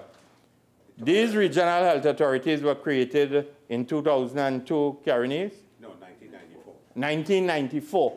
And up till today, we are in 2019, and the pension arrangement and issues for employees who have gone across into the regional health authorities have not been worked out and are still in limbo. And the same thing will happen because the ministers failed to tell this parliament, this house, whether the pension plan will be finalized in 5 years. What is the time period? Whether it will be contributory, non-contributory, and so on. These are the things that persons who are employed, who are crying out for information. Madam Speaker, I have a bundle here. If I go out to read the concerns of the employees of BIR and customs and just to read into the record, and it is signed by a number of people, and this is why I will tell you that the Minister of Finance is very deceptive in the way that he attempts to propel information in this House. Because there's the need for widespread clarification and information, Madam Speaker. The employees, they want to know, for example, employment of staff. The board may, on such terms and conditions as it may determine, employ such persons as the authority may require. This clause, and the workers have told me that this clause does not indicate whether and to what extent the current bargaining body will be able to contribute to the formulation of terms and conditions the authority at its inception. It also goes on to address the issue, Madam Speaker, as it relates to Section 18.2 makes a reference of the Chief Personnel Officer, but it does not give indication as it relates for workers who transfer to the authority. Will conditions continue to be enjoyed, such as leave entitlement, no pay study leave, contributory health plan with family coverage, motor vehicle upkeep allowance, accumulation of leave up to a maximum of 90 days, exemption from VAT and motor vehicle tax on the acquisition of motor vehicle, and non-tax traveling allowance and so on. And again, the issue of their pension plan fund, the bill expressly indicates that the authority will pay the difference between the superannuation benefits payable on the basis of the higher salary and those payable under the Pensions Act on the basis of the salary referred to in Section 19. However, it does not indicate who is to pay that portion of benefits which accrued prior to the employment in the TTRA, that is, those under the Pensions Act on the basis of the salary referred to in Section 19. There is no time frame given for these payments, Madam Speaker. And I could go on and on in terms of the concerns of the existing workforce at BIR and also at Customs and Excise, Madam Speaker.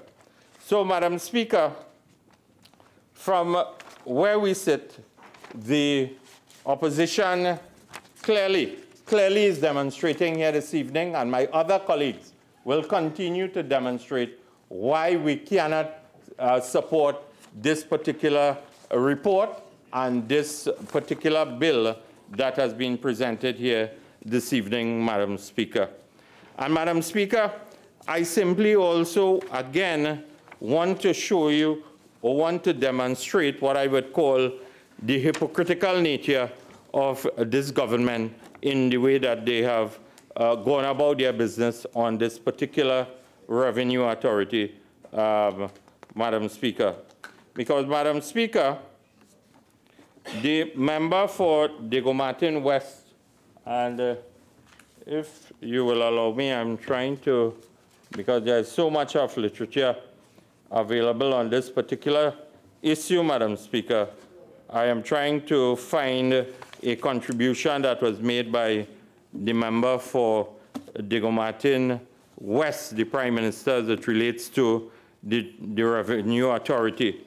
And in that, Madam Speaker, he indicated that he was very concerned about the voice of labor and whether the government at that time, because, you know, Madam Speaker, from a political history point of view, the current Prime Minister and then member for Diego Martin West was somewhere on the government backbench. He was somewhere on the government backbench, and he was concerned about the voice of labor and the information that was being peddled in the interest of workers and so on, Madam Speaker.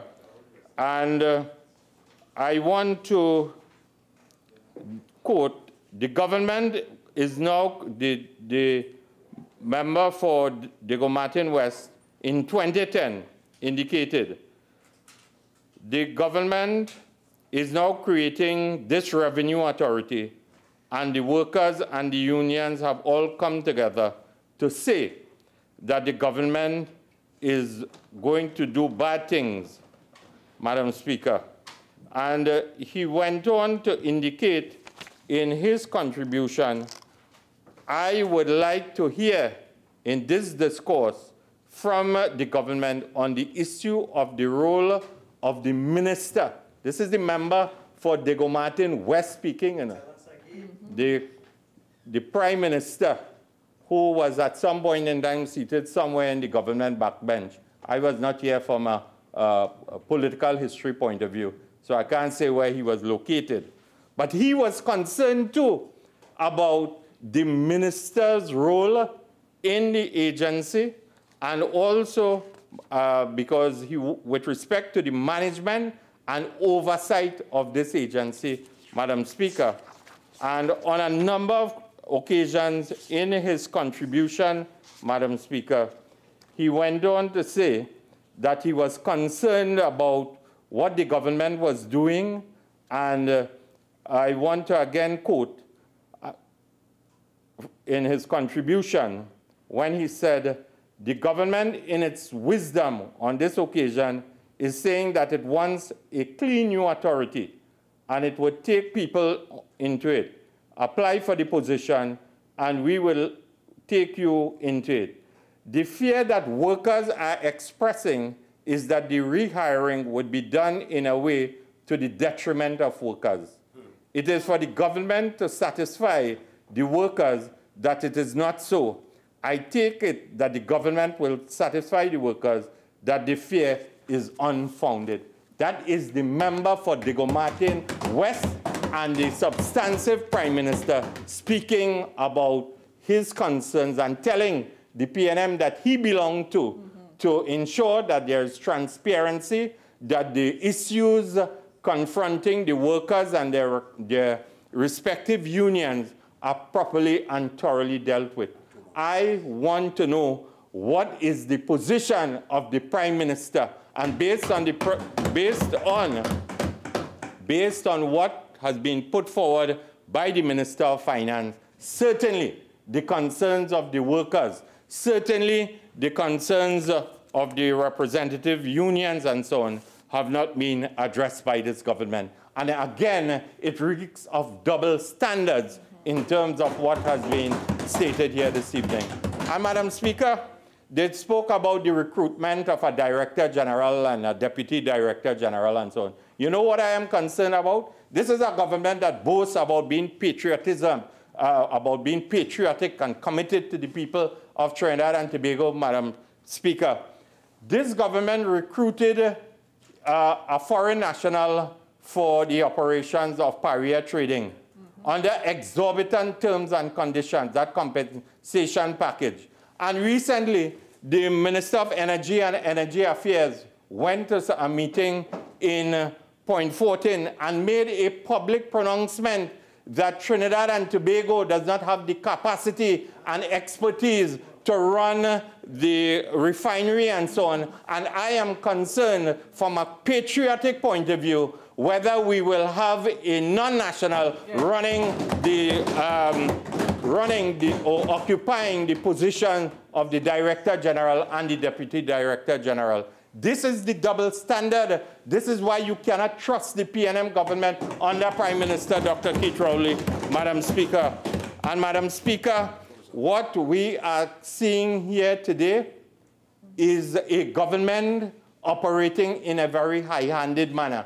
A government that is attempting to interfere with the insulation, the protection, the independence of workers under what we would call public service regulation, Madam Speaker. We are seeing a government continuing to trample on the rights of workers, who want a government which wants to ensure that in this new authority that there is not a decent work agenda, an agenda that has been signed on by the government of Trinidad and Tobago. And again, it reeks of double standards and it reeks of hypocrisy on the part of the government of Prime Minister Dr. Keith Rowley, Madam Speaker. And this is why the government, through the leader of the opposition, has served notice that we cannot support this report and we cannot support this bill. I thank you. Member for St. Joseph. Thank you very much, Madam Speaker. Madam Speaker, it was 45 minutes of pain 45 minutes of agony. Madam Speaker, we are here to debate the report of the Joint Select Committee into the Trinidad and Tobago Revenue Authority. It is now incumbent upon me to handle some of the issues raised by the member for Couva South, but I will rebut his contribution in a very respectful way and in a way deal with facts based on the Constitution and so on. Madam Speaker, the member for Couva South spent a lot of his time speaking about the responsibility of the Minister of Finance to fill vacancies. Spent a lot of his time dealing with that. And then he goes on to say, another minister must not descend into the cut and thrust of hiring people. Which one do you want? Madam Speaker, the issue of vacancies in the public sector is a long and storied one. And to hear the member for Couva South, you would believe it is of recent vintage.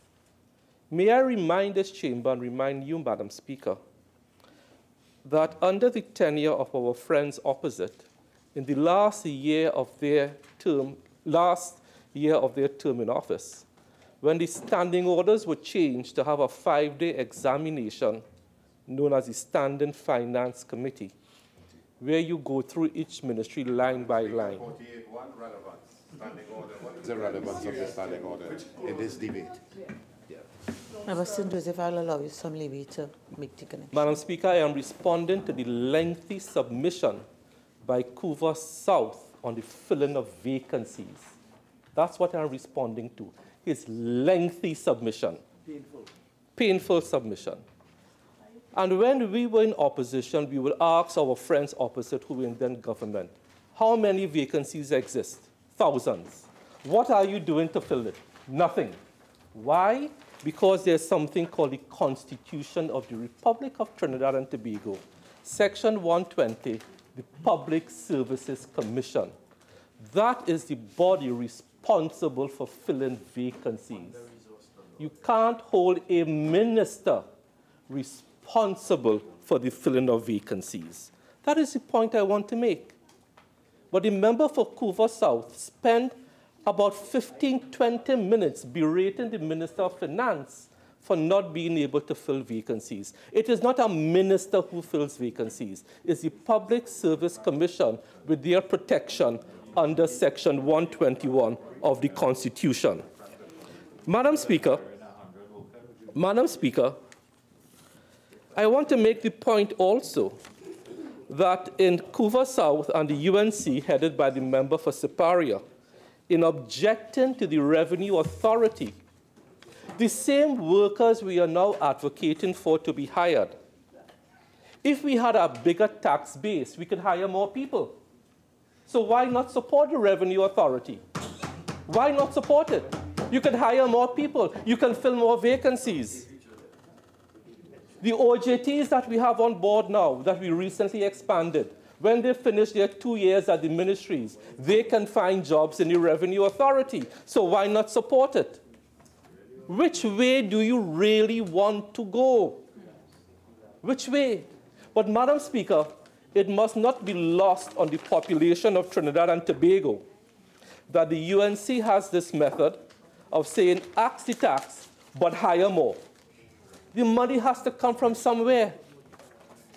So, Madam Speaker, the member for Couva South really has to understand the Constitution, who hires, the responsibility of the Public Service Commission, the Police Service Commission, the Teaching Service Commission, all protected by the Constitution of the Republic of Trinidad and Tobago. No minister, by ministerial fiat, signs a document and say, hire 1,000 people. That's the function of the service commissions. Madam Speaker, my friend from Couva South mentioned that we'll be hiring friends and family. typical UNC refrain about hiring friends and family. Madam Speaker, may I remind you and the discerning population of Trinidad and Tobago, it was the UNC. When somebody by the name of Rabindra Munand was fired by the Minister of Finance from CAL on May 17, 2013, found a job in 2 weeks by the Minister of Oropuch East. 2 weeks later, Rabindra Munand, who was fired from CAL for wasting $1 billion of taxpayers' money, found a job 2 weeks later because he's a friend of someone in HDC. That is hiring friends and family, Madam Speaker, but I'll leave that alone for now. 3 billion, sorry, not 1 billion, 3 billion. So my friend from Couva South, you must know your history before you come here to make these allegations. Madam Speaker, coming back now to the Joint Select report before us, and your committee met. The Trinidad and Tobago's economy and the suite of welfare and free services that we offer need to be funded, whether it's education, health, grants, pensions, subsidies, state sector employment. We spoke about that. Garbage collection. All these things need to be funded. And Madam Speaker, taxpayer expectations go up. And the taxpayer is calling for more services. Therefore, as a government, we need more revenue. Madam Speaker, I want to put the issue of the evolution of the Revenue Authority into context. And this was part of the report, your Joint Select report, Madam Speaker. The Minister of Finance mentioned one aspect, but he didn't have enough time to go into the entire historical component. Madam Speaker, the issue of a Revenue Authority has been on the minds of Trinidad and Tobago since 1993. 1993, where a report then done by one of the consultants who reported to us, Dr. Andre Vincent Henry, spoke about the unease and the inefficiency and ineffectiveness then. Madam Speaker, in 2002, and your report speaks to it, there was a feasibility study and a committee set up in 2002. And Madam Speaker, do you know the same things in 2002 are what we are discussing here today? A committee was then set up, headed by a former president of the Trinidad and Tobago Chamber of Industry and Commerce. Deficient human resource processes, inefficient systems, deficiencies in legislative framework. Madam Speaker, the evolution goes to 2002 with CARTAC. 2004, IMF technical assistance. 2007, engagement of an International Revenue Authority expert, Maureen Kidd and William Crandell, who were both experienced from the Canada Revenue Authority.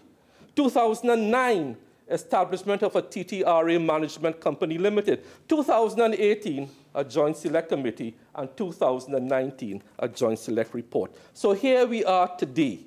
Here we are today. Madam Speaker, Couva South, in its usual style to confuse the public, tried to make it sound as if there was not widespread support for a revenue authority.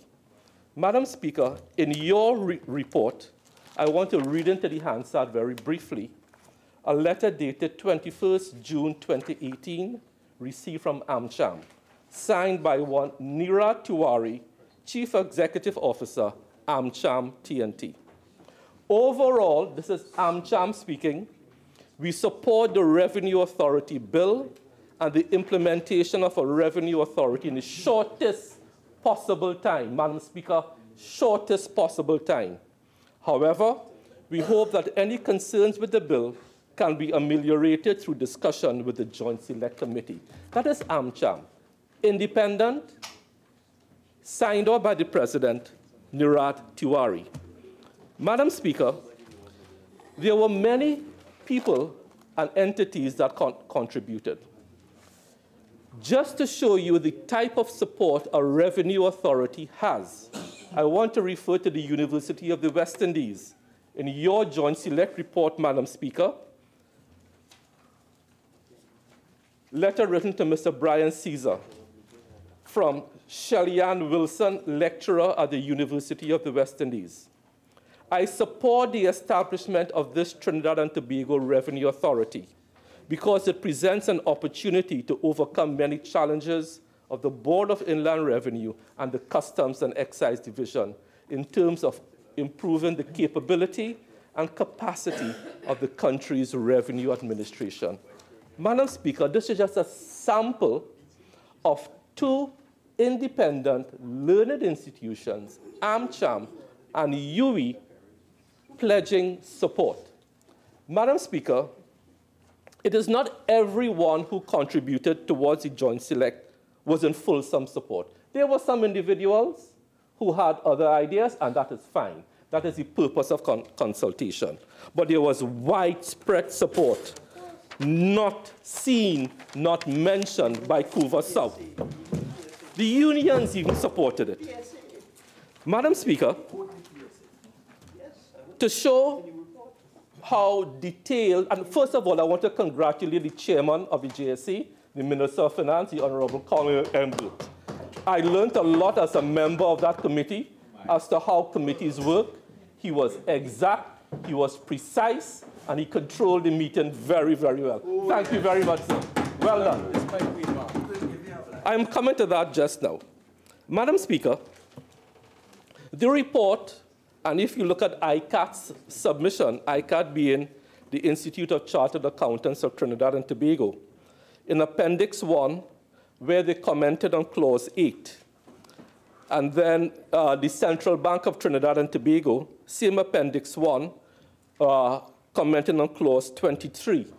They mentioned the different countries of the world that have used the Revenue Authority. Madam Speaker, the concept of a revenue authority has been around since the 1980s.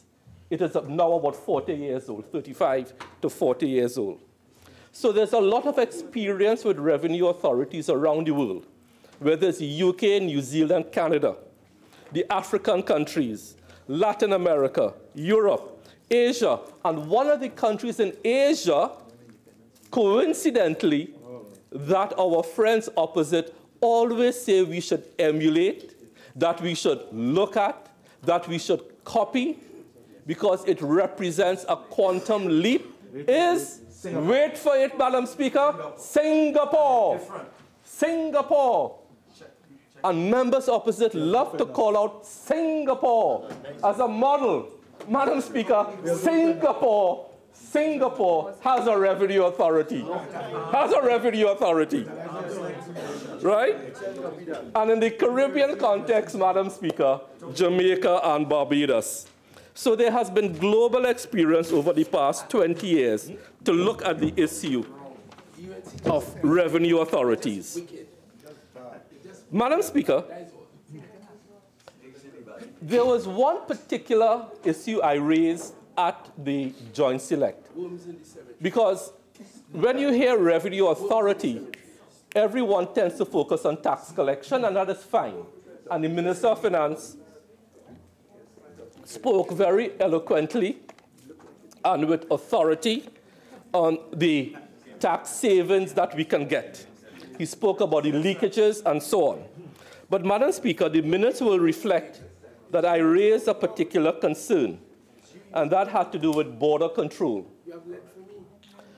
And the minutes will also reflect, I asked specifically, does border control include animals? Madam Speaker, this is one of the underreported aspects of the Joint Select Committee. And the University of the West Indies, again, in Appendix 1, when they were talking about Clause 6, spoke about border control. And, Madam Speaker, I think for the uninitiated, when we hear revenue authority, we just think taxes. We just think revenue. But country sovereignty around the world now is at the forefront of everyone's mind. And border control falls smack into this new revenue authority because Customs and Excise has a serious role to play in border control. And border control, and I'm quoting now, Madam Speaker, if you would allow me, from a document, U.S. legal, border control, and legal definition, if you would allow me, Madam Speaker, because I think it's important for the public to understand this is not just about money. This is not just about taxes. And I'm hoping, but I don't think I will be successful, that the opposition will for once take a patriotic stance when it comes to dealing with this issue.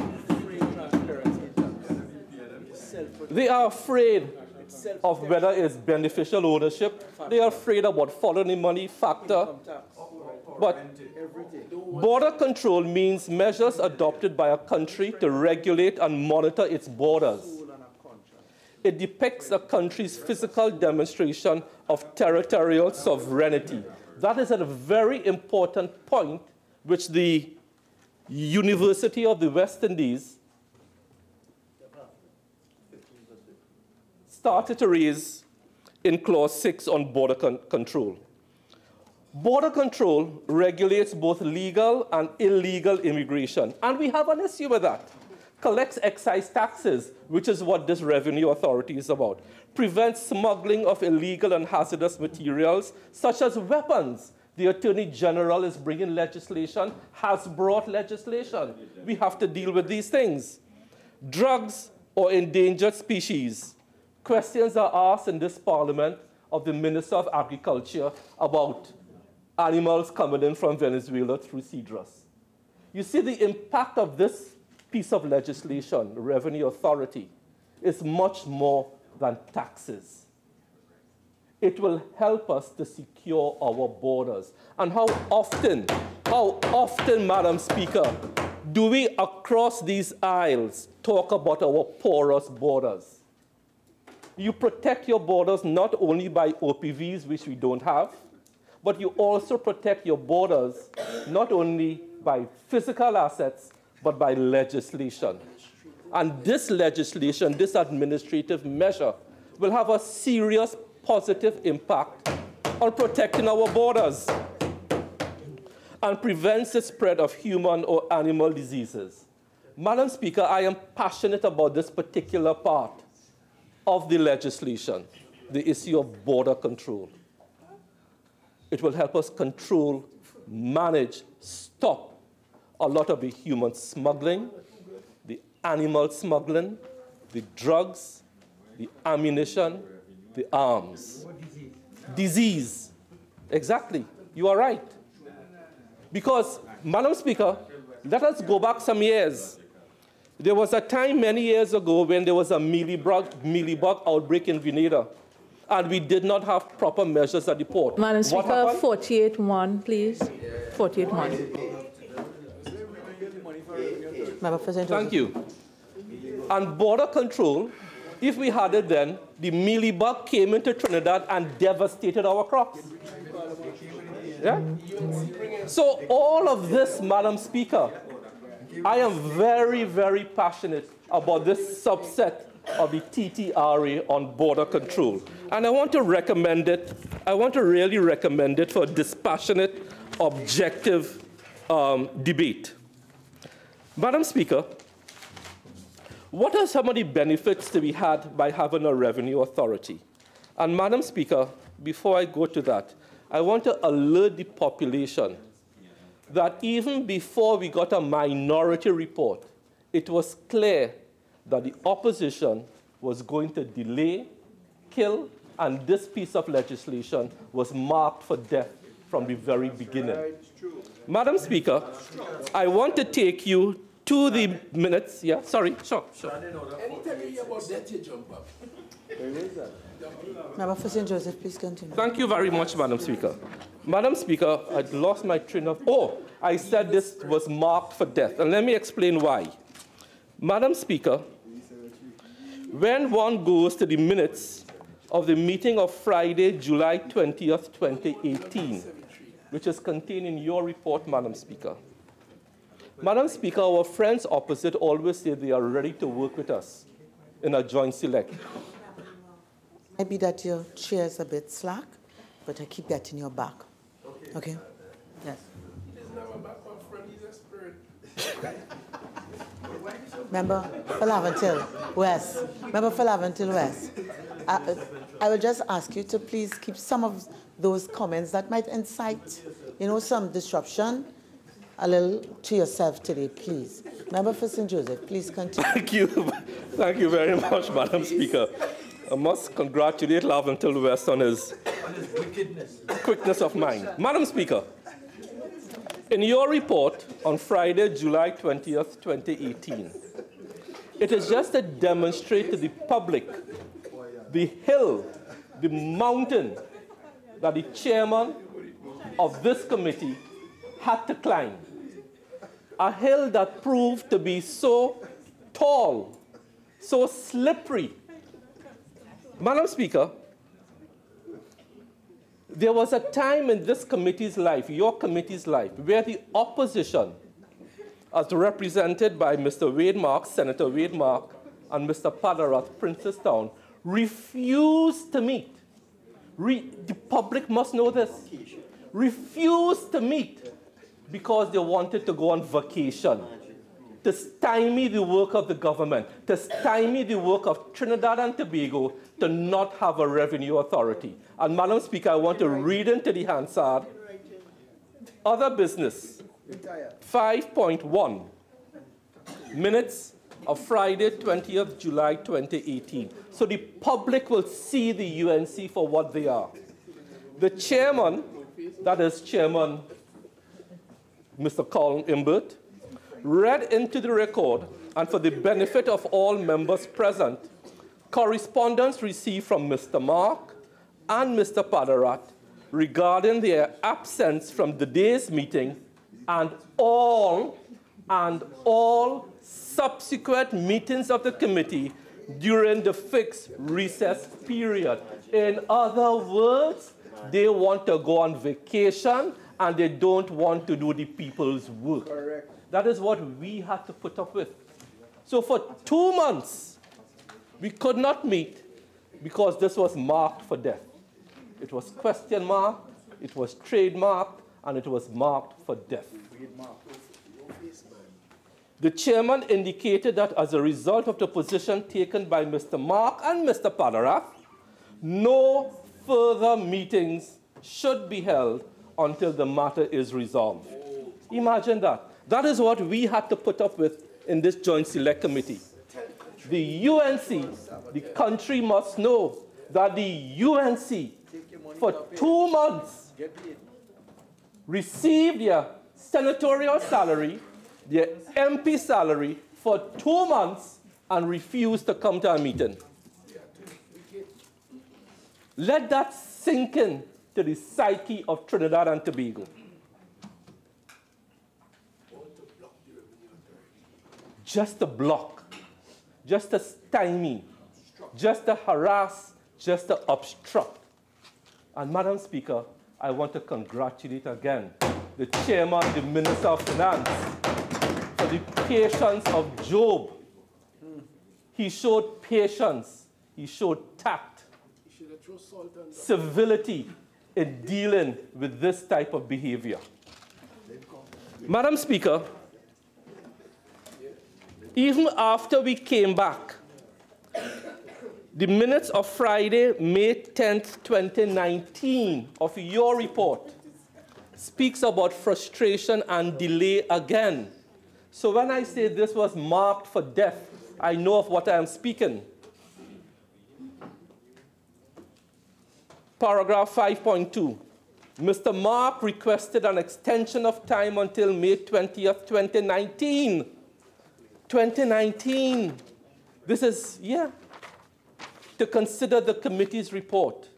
After some discussion, the chairman advised that the committee is unable to facilitate the members' request. Madam Speaker, it is no wonder that Couva South, on the advice of Superior, can take the position they're not supporting it. It was clear. It was crystal clear to anybody with 2 eyes from day one they were not going to support it. Because they are afraid of tax collection. The country must continue with tax avoidance. The country must continue with tax evasion. There must be no follow the money. There must be no beneficial ownership.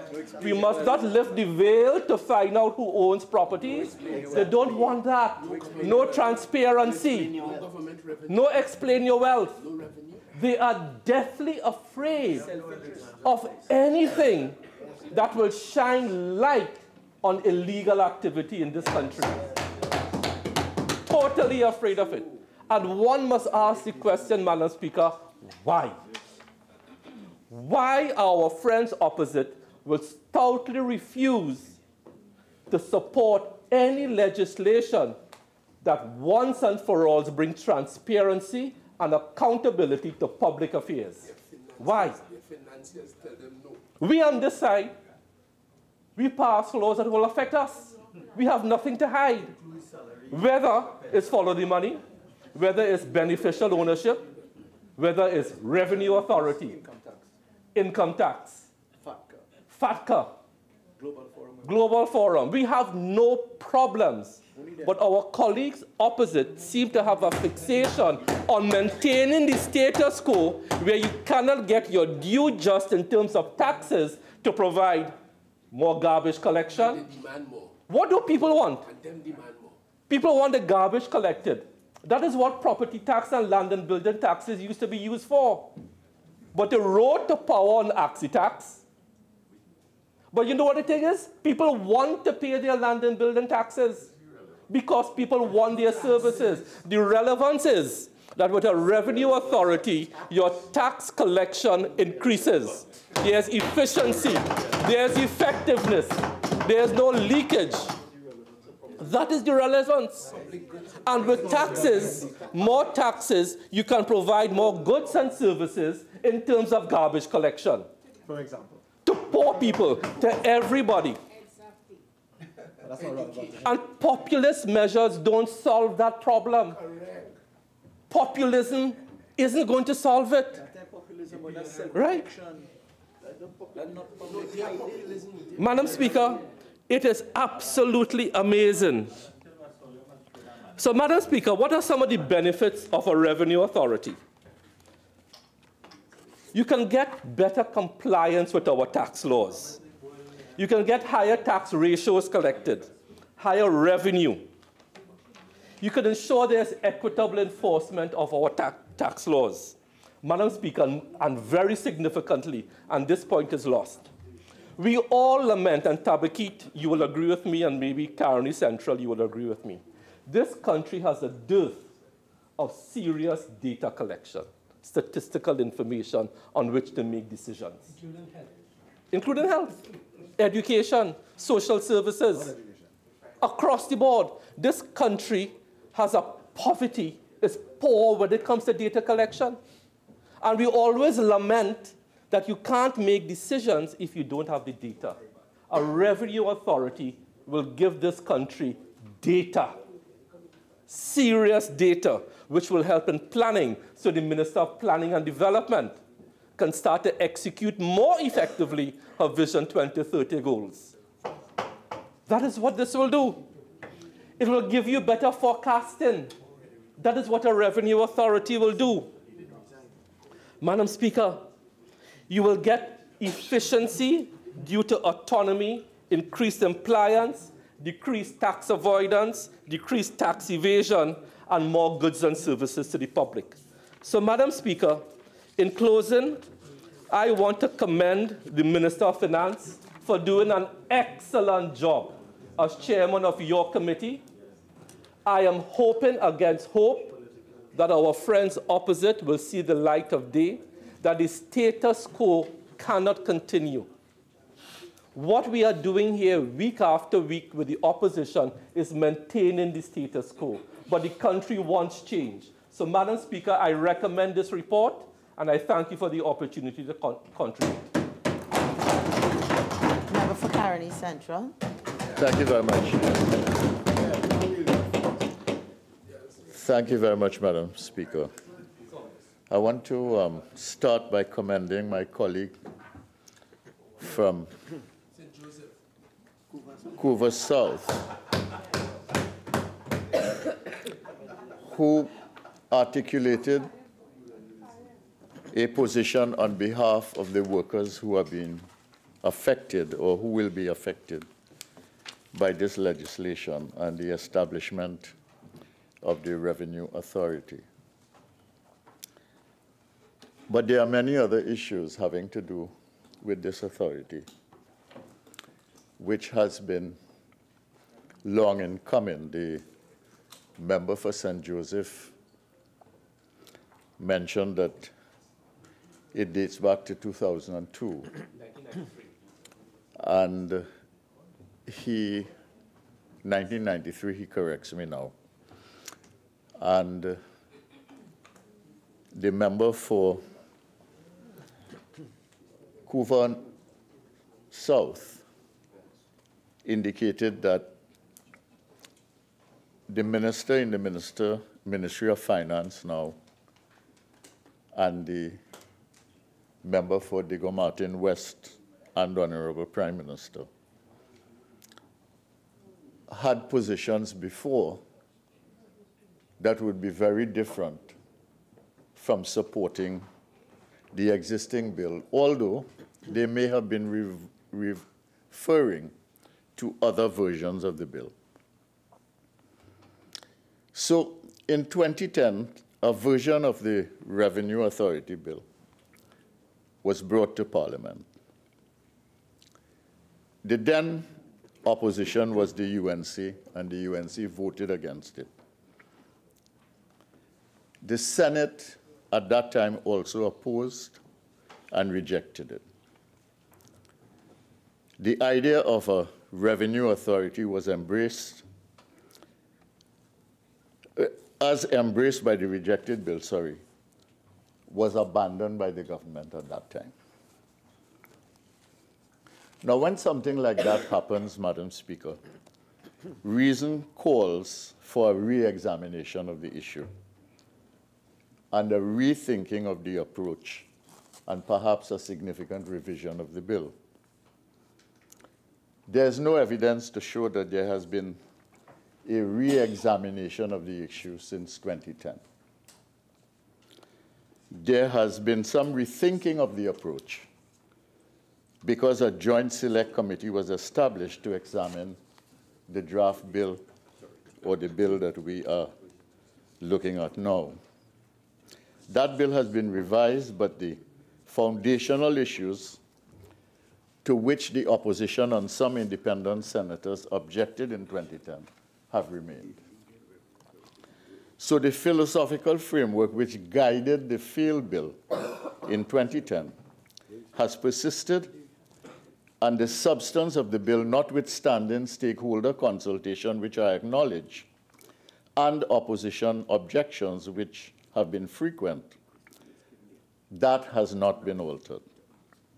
Something which was initiated since around 2002 has persisted unabated, Madam Speaker, and the influence of those with reservations have been negligible on the bill that we have here before us today.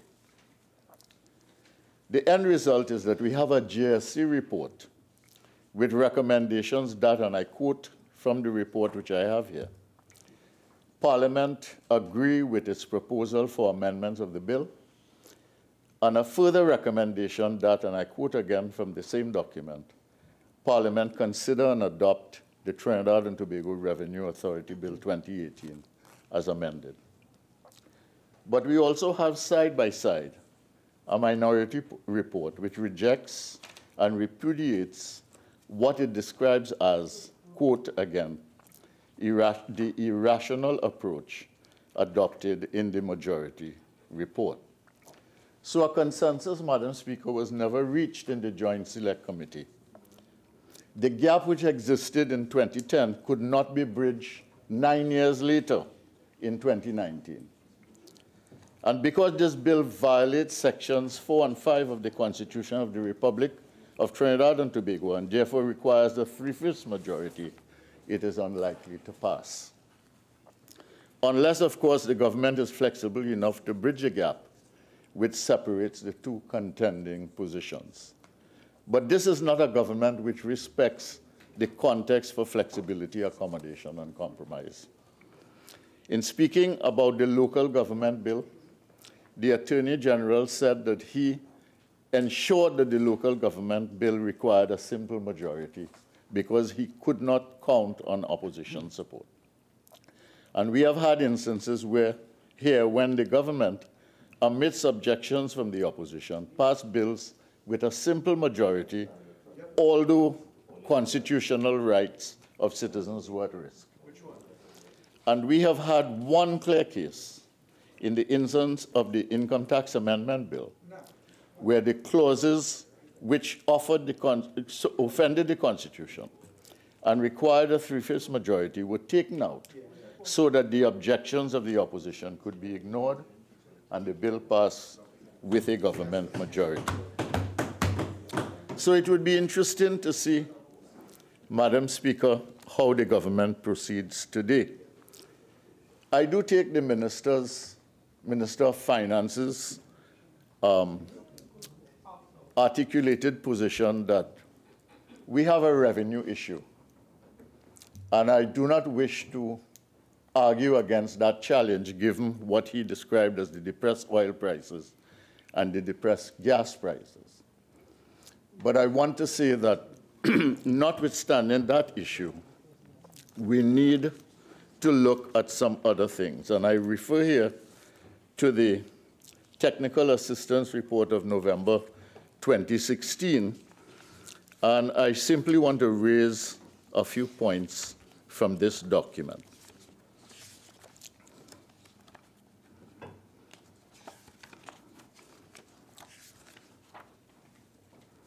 So, Madam Speaker, I refer, first of all, to the views of the private sector. And this is on page 15 of the report.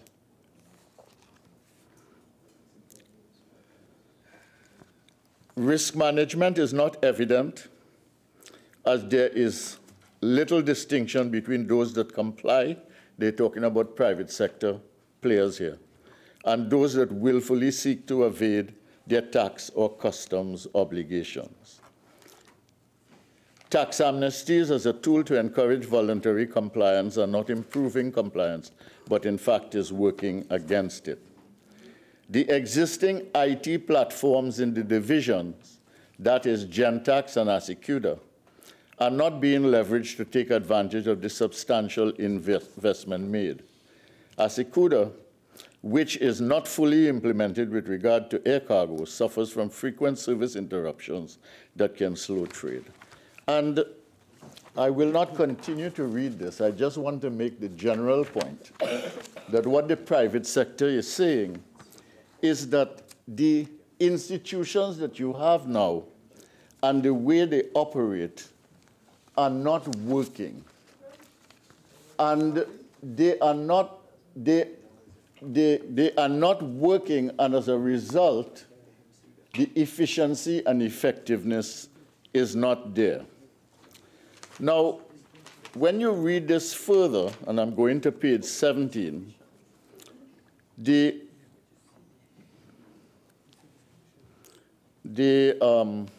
consultants here from the IMF, from the technical report, they confirm that the Revenue Authority is feasible as an immediate priority. This is on page 17.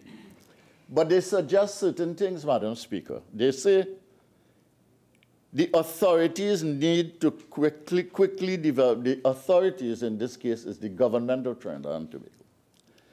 The authorities need to quickly develop a plan that would include initial discussions with opposition representatives to ascertain their concerns and priorities. The IMF knows that this is something that would require national cooperation and collaboration. And they suggest a certain methodology beginning with deep consultation with the opposition on this matter, which has not occurred. Secondly, development of proposals based on these discussions and final decision on RA design and confirmed opposition support. Confirmed you had deep consultation with the opposition on this matter?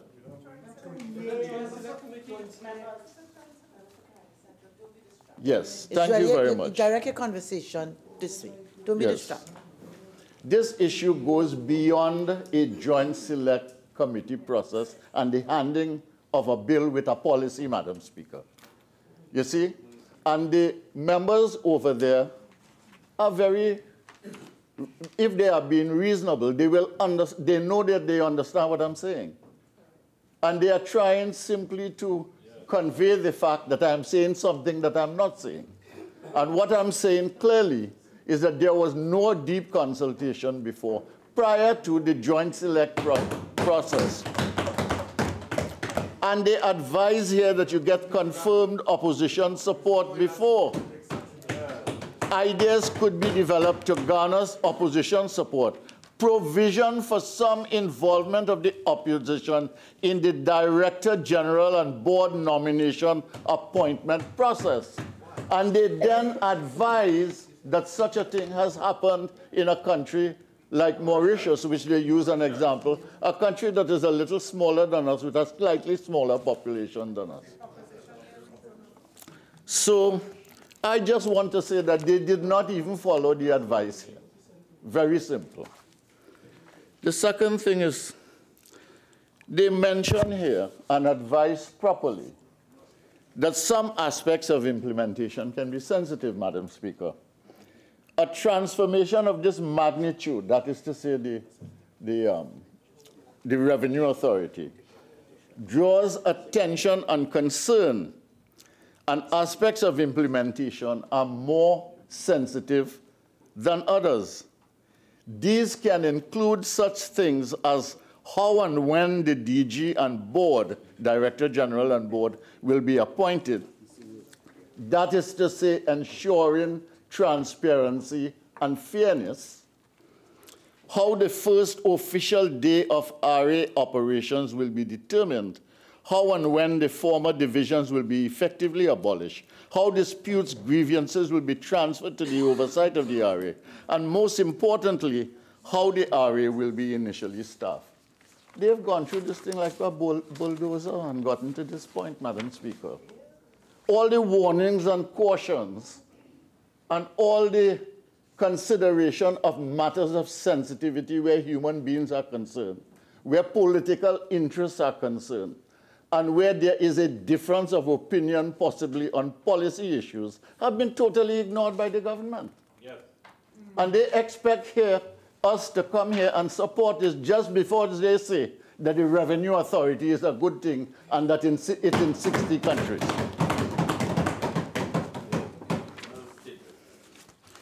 Look at this.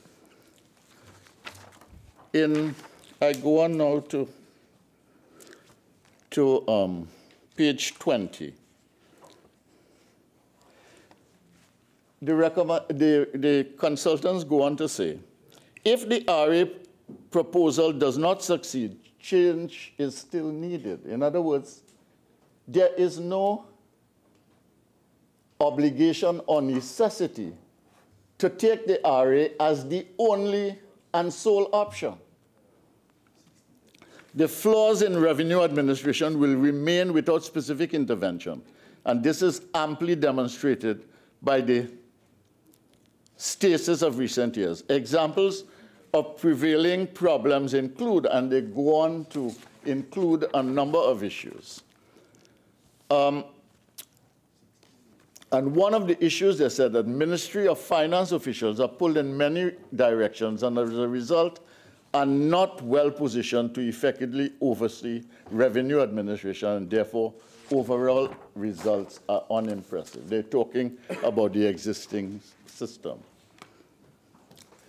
They go on to say in 22, page 22, item 22, page 22, revenue administration reforms do not necessarily depend on the RA model. So they are saying that this is not the only option, which is why they cautioned that you should have deep discussion before to agree on the model.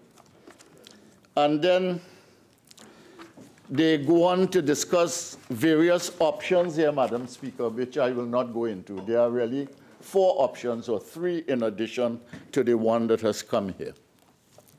And I have here with me too, Madam Speaker, a final report of the committee appointed by Cabinet to examine the feasibility of establishing a revenue authority in Trinidad and Tobago in August 22nd, 2002.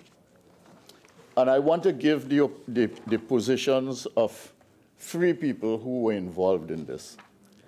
The TTMA representatives indicated that a revenue authority should operate as a partnership between the business community and the BIR.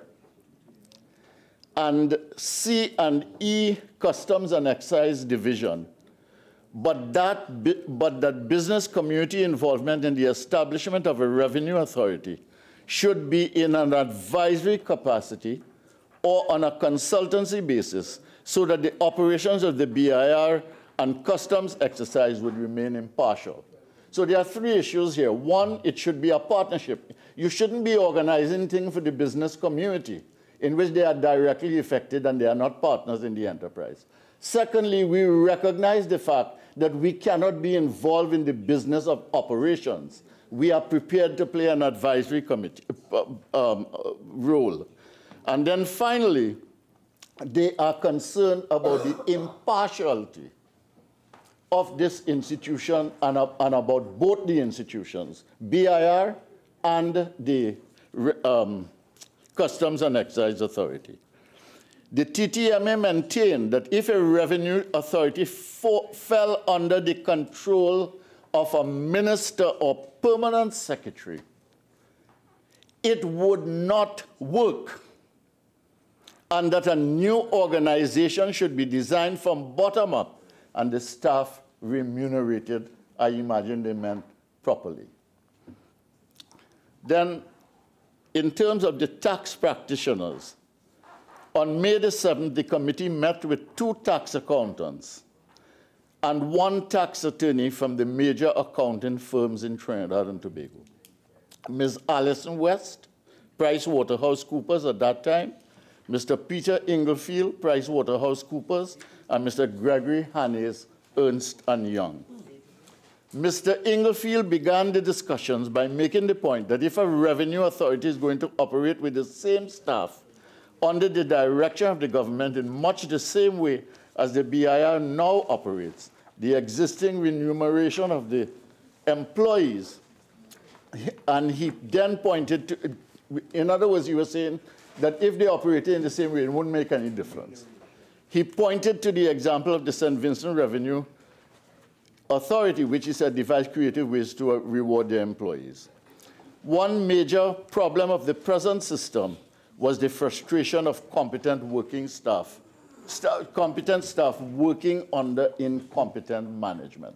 So he, Mr. Inglefield, was talking about the structure of the system and how it operated between managerial responsibility and the operational work of workers. Ms. West expressed the fear, this is the current Minister of Finance, Minister in the Ministry of Finance, that the integration of the BIR and the C&E division would produce a cumbersome and inefficient entity. She indicated that improving the efficiencies of both agencies separately should be considered before integration. And Mr. Hannes stated that before there is any integration with BIR and C&E division, there should be complete integration between the BIR and the VAT office. Formation of a revenue authority was not the ideal solution. Rather, improving the present structure would be a better solution since the current BIR has a poor organizational structure. Now, these are the opinions of 3 people. They are not exact. They are not totally critical in every instance, but it gives you reason to pause. It gives you the opportunity, it gives you a situation in which, I mean, any reasonable would want to rethink, I mean, are we doing the right thing or would it really work? I mean, shouldn't we approach it a little differently? And I have here the Government of Trinidad and Tobago Ministry of Finance, establishment of the Trinidad and Tobago Revenue Policy Framework. Now, I made the point that since 2002, nothing had really changed. And this one starts by saying the government of Trinidad and Tobago has taken the decision to establish a revenue authority. Now, it will be responsible for the collection of government revenue and the provision of other services for the protection of government revenue, including investigation of tax evasion and carrying out of audits. It then goes on, and I just want to flag a couple of things. Page 2, impact of technology. As a result of the foregoing, tax administration is impacted and requires increasing use and adaptation of technology. The current system in Trinidad and Tobago has failed to leverage technology sufficiently, even with significant investments in technology. Now, this is a very important thing because in the policy paper, it is saying that one of the reasons for the inefficiency and the effectiveness of the system is the failure, first of all, to deploy technology, and secondly, the failure to use the technology in a way that makes the system efficient. Okay? So the technological flaw here is a reason for what you might call the ineffectiveness of the system. So the creation of an authority is not going to solve the problem of technology, Madam Speaker. The second thing that it does here on page 3, he says that the writer of the policy, a trend in revenue administration is to create an agency designed to operate outside of the public service, which is charged by a government to administer all or part of the revenue collection laws. So this is the rationale for the agency. And what they talk about is Trinidad and Tobago will establish a semi-autonomous revenue authority. And they talk about the lessons learned and applied to Trinidad and Tobago, that is to say, what in the policy should apply, a degree of legal and financial autonomy based on the ability and responsibility of the revenue authority to manage its own operation and to be able to respond effectively to changes in the environment, a focus on tax reform and continuous improvement tax administration, strong accountability and performance management through the establishment of a strong reporting, monitoring, and evaluation system. And then they talk about the issue of border control and management, which the Minister of Health spoke about in his presentation. And I want to leave that there because what I want to say now, Madam Speaker, is that the bill before us will not create an independent system. That's the first point I want to make. The bill that is contained in the report as the recommendation to be approved with the entire report is not going to create an independent system. Secondly, it is not going to create an autonomous system. Or if you take the policy and say that semi-autonomous does not mean autonomous and is only half of the autonomy, I think the propensity or the suggestion for political interference makes it not semi-autonomous at all. And it is difficult to see how efficiency and effectiveness will improve. The Minister of Finance asserted that. And the Minister of Health, the member for St. Joseph, asserted that. But there is nothing that has been given as proof or illustration that there will be any improvement at all in the efficiency and effectiveness in the collection of taxes by any of the presentation here today so far. And so I go now to the consolidated bill, Madam Speaker, and I want to make reference to certain things. The authority shall be an agent of the state. This is in Part 2, Clause 5.2. Then it says, Clause 7.2, the board shall be appointed by the minister and shall comprise 9 members as follows. This makes it very clear. By the way, in the policy document, it was said that the board would be appointed by the president. I better get that before they say I'm not telling the truth. This is page 8. It is proposed that the TTRA be managed by a board of directors appointed by the president through instrument of appointment. So they did not follow the policy in that. The minister is appointing. And then further down on that same page, 7.4b, the board members other than the permanent secretary and the director general shall be appointed for a term of 3 years. All right, the chairman and vice chairman shall be appointed for 5 years. And so the minister also appoints, well, the permanent secretary, of course, and one of the permanent secretaries in his ministry, and the director general. I mean, there's a level of very direct control there, in addition to the appointment of the board. And then it outlines what they shall do. Then they talk about ministerial direction, etc., not hostile to conformity with the Constitution. So I wouldn't go into that. And then they do have the question of parliamentary scrutiny. I want to acknowledge where the minister brings the names of the appointees to the parliament for confirmation. So, Madam Speaker, what I would say at this point is that when you read the bill itself, it does not exactly conform to the policy that it outlined. And if you disagree with the policy, as we do, then we have a general problem of engaging the legislation at all. And if they had taken the advice of the consultants and deeply consulted with the opposition to establish this prior to any kind of discussion, it was possible that we might have been able to engage a common policy to the establishment of the TTRA.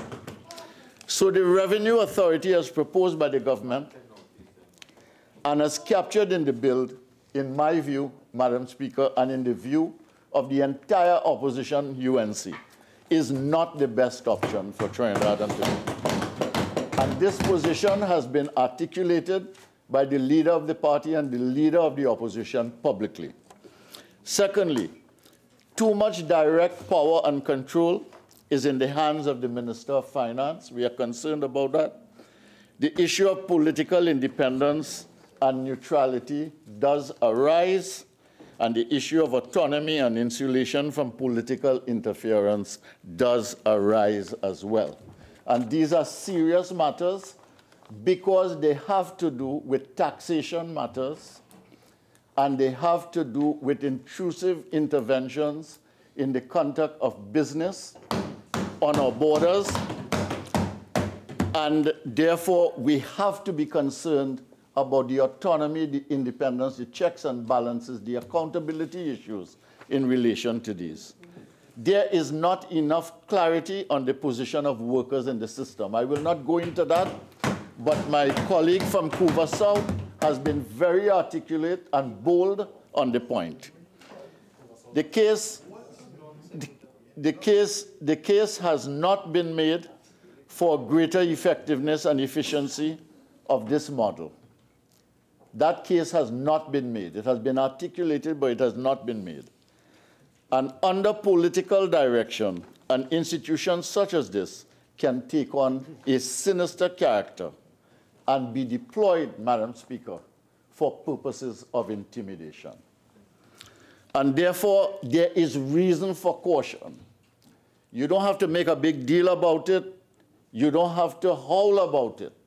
But any reasonable person would say that some restraint is required, and there is reason for caution on this particular bill. Now, I raised the issue of information technology before, Madam Speaker. It comes up in the policy document prepared by the government to frame the bill that has been brought here today. And I want to say something about information technology.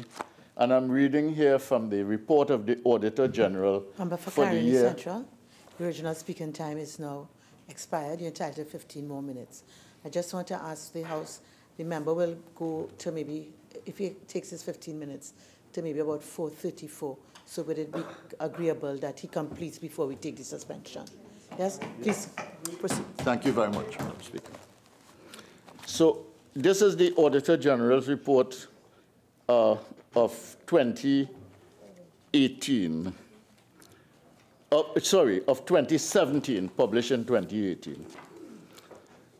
And in this, on chapter 5, page 71, the Auditor General writes, an information technology IT audit is defined as an examination and review of IT systems and related controls to gain assurance or identify violations of the principles of legality, efficiency, economy, and effectiveness of the IT systems and related controls. An IT audit aims to determine the reliability and relevance of computer-generated information used for the production of financial statements and for decision-making. So, Madam Speaker, when you look at this, you begin to see the issues that are raised here. And the Auditor General asked for reports on their IT condition from the Ministry of Finance, Customs and Excise Division. They got nothing. They asked for the Ministry of Finance Valuation Division. They got nothing. They asked for the Tax Appeal Board. They got nothing.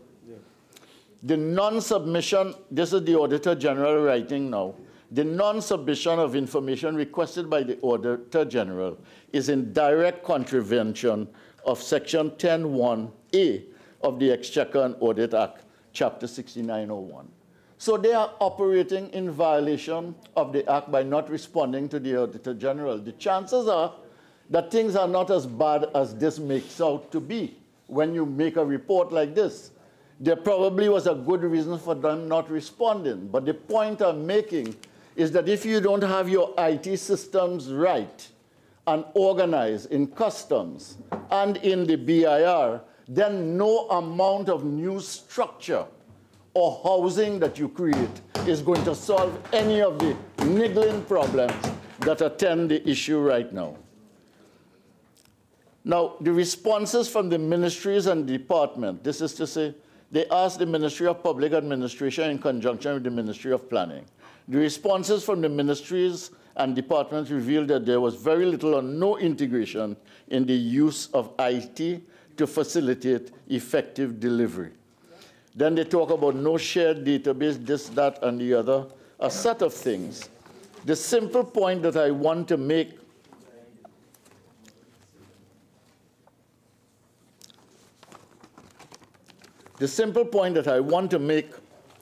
Madam Speaker, is that the two institutions that they are trying to yoke together under this new structure, both of them are very deficient in terms of IT capability, which is absolutely essential for making an efficient system that works and that is more effective.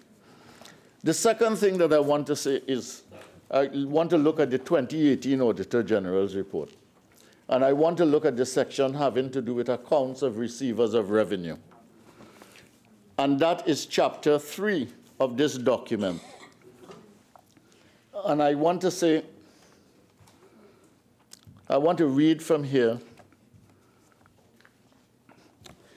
This is what the Auditor General says on page 29, 3.6. The Ministry of Finance has oversight for Customs and Excise Division and Inland Revenue Division, evidence of an information system to monitor and coordinate revenue collection from receivers of revenue was not seen. They don't have nothing of substance that you can bring into the picture to account for efficiency and effectiveness. So that if they don't have, no wonder they are described by the Minister of Finance as ineffective. Because the basic information that you need, the basic structures that you need, are just not there. Customs and Excise Division. A number of weaknesses was noted in the application of controls, which can lead to unauthorized access to the system and which may result in the inaccurate recording of revenue and the risk of data becoming compromised. And they want to now tie this in together with inland revenue. This level of efficiency to be tied in now with inland revenue. Then 3.14, there is a lack of segregation of duties in operating Asicuda. Madam Speaker, I don't want to go into how long they've been trying to get Asicuda to run in Trinidad and Tobago under how many administrations, you know. And that includes our administration in the past, includes the one before us. It might have been the one before that, I'm not sure, and including this one. This current government here. The lack of segregation of duties in operating Asicuda in certain areas, such as caching and examination of containers. The division has reported that this is as a result of inadequate staffing. The organization chart of the IT unit was not provided to enable audit to determine whether the organization structure supported adequate segregation of duties. Officers at all levels have the ability to input, validate, and make certain changes on the system, which can result in unauthorized transactions being processed and possible revenue leakages. I have limited time, and I won't go into this. The only point I'm making on the second report is that the systems clearly, as they are at the present, are in something of a mess.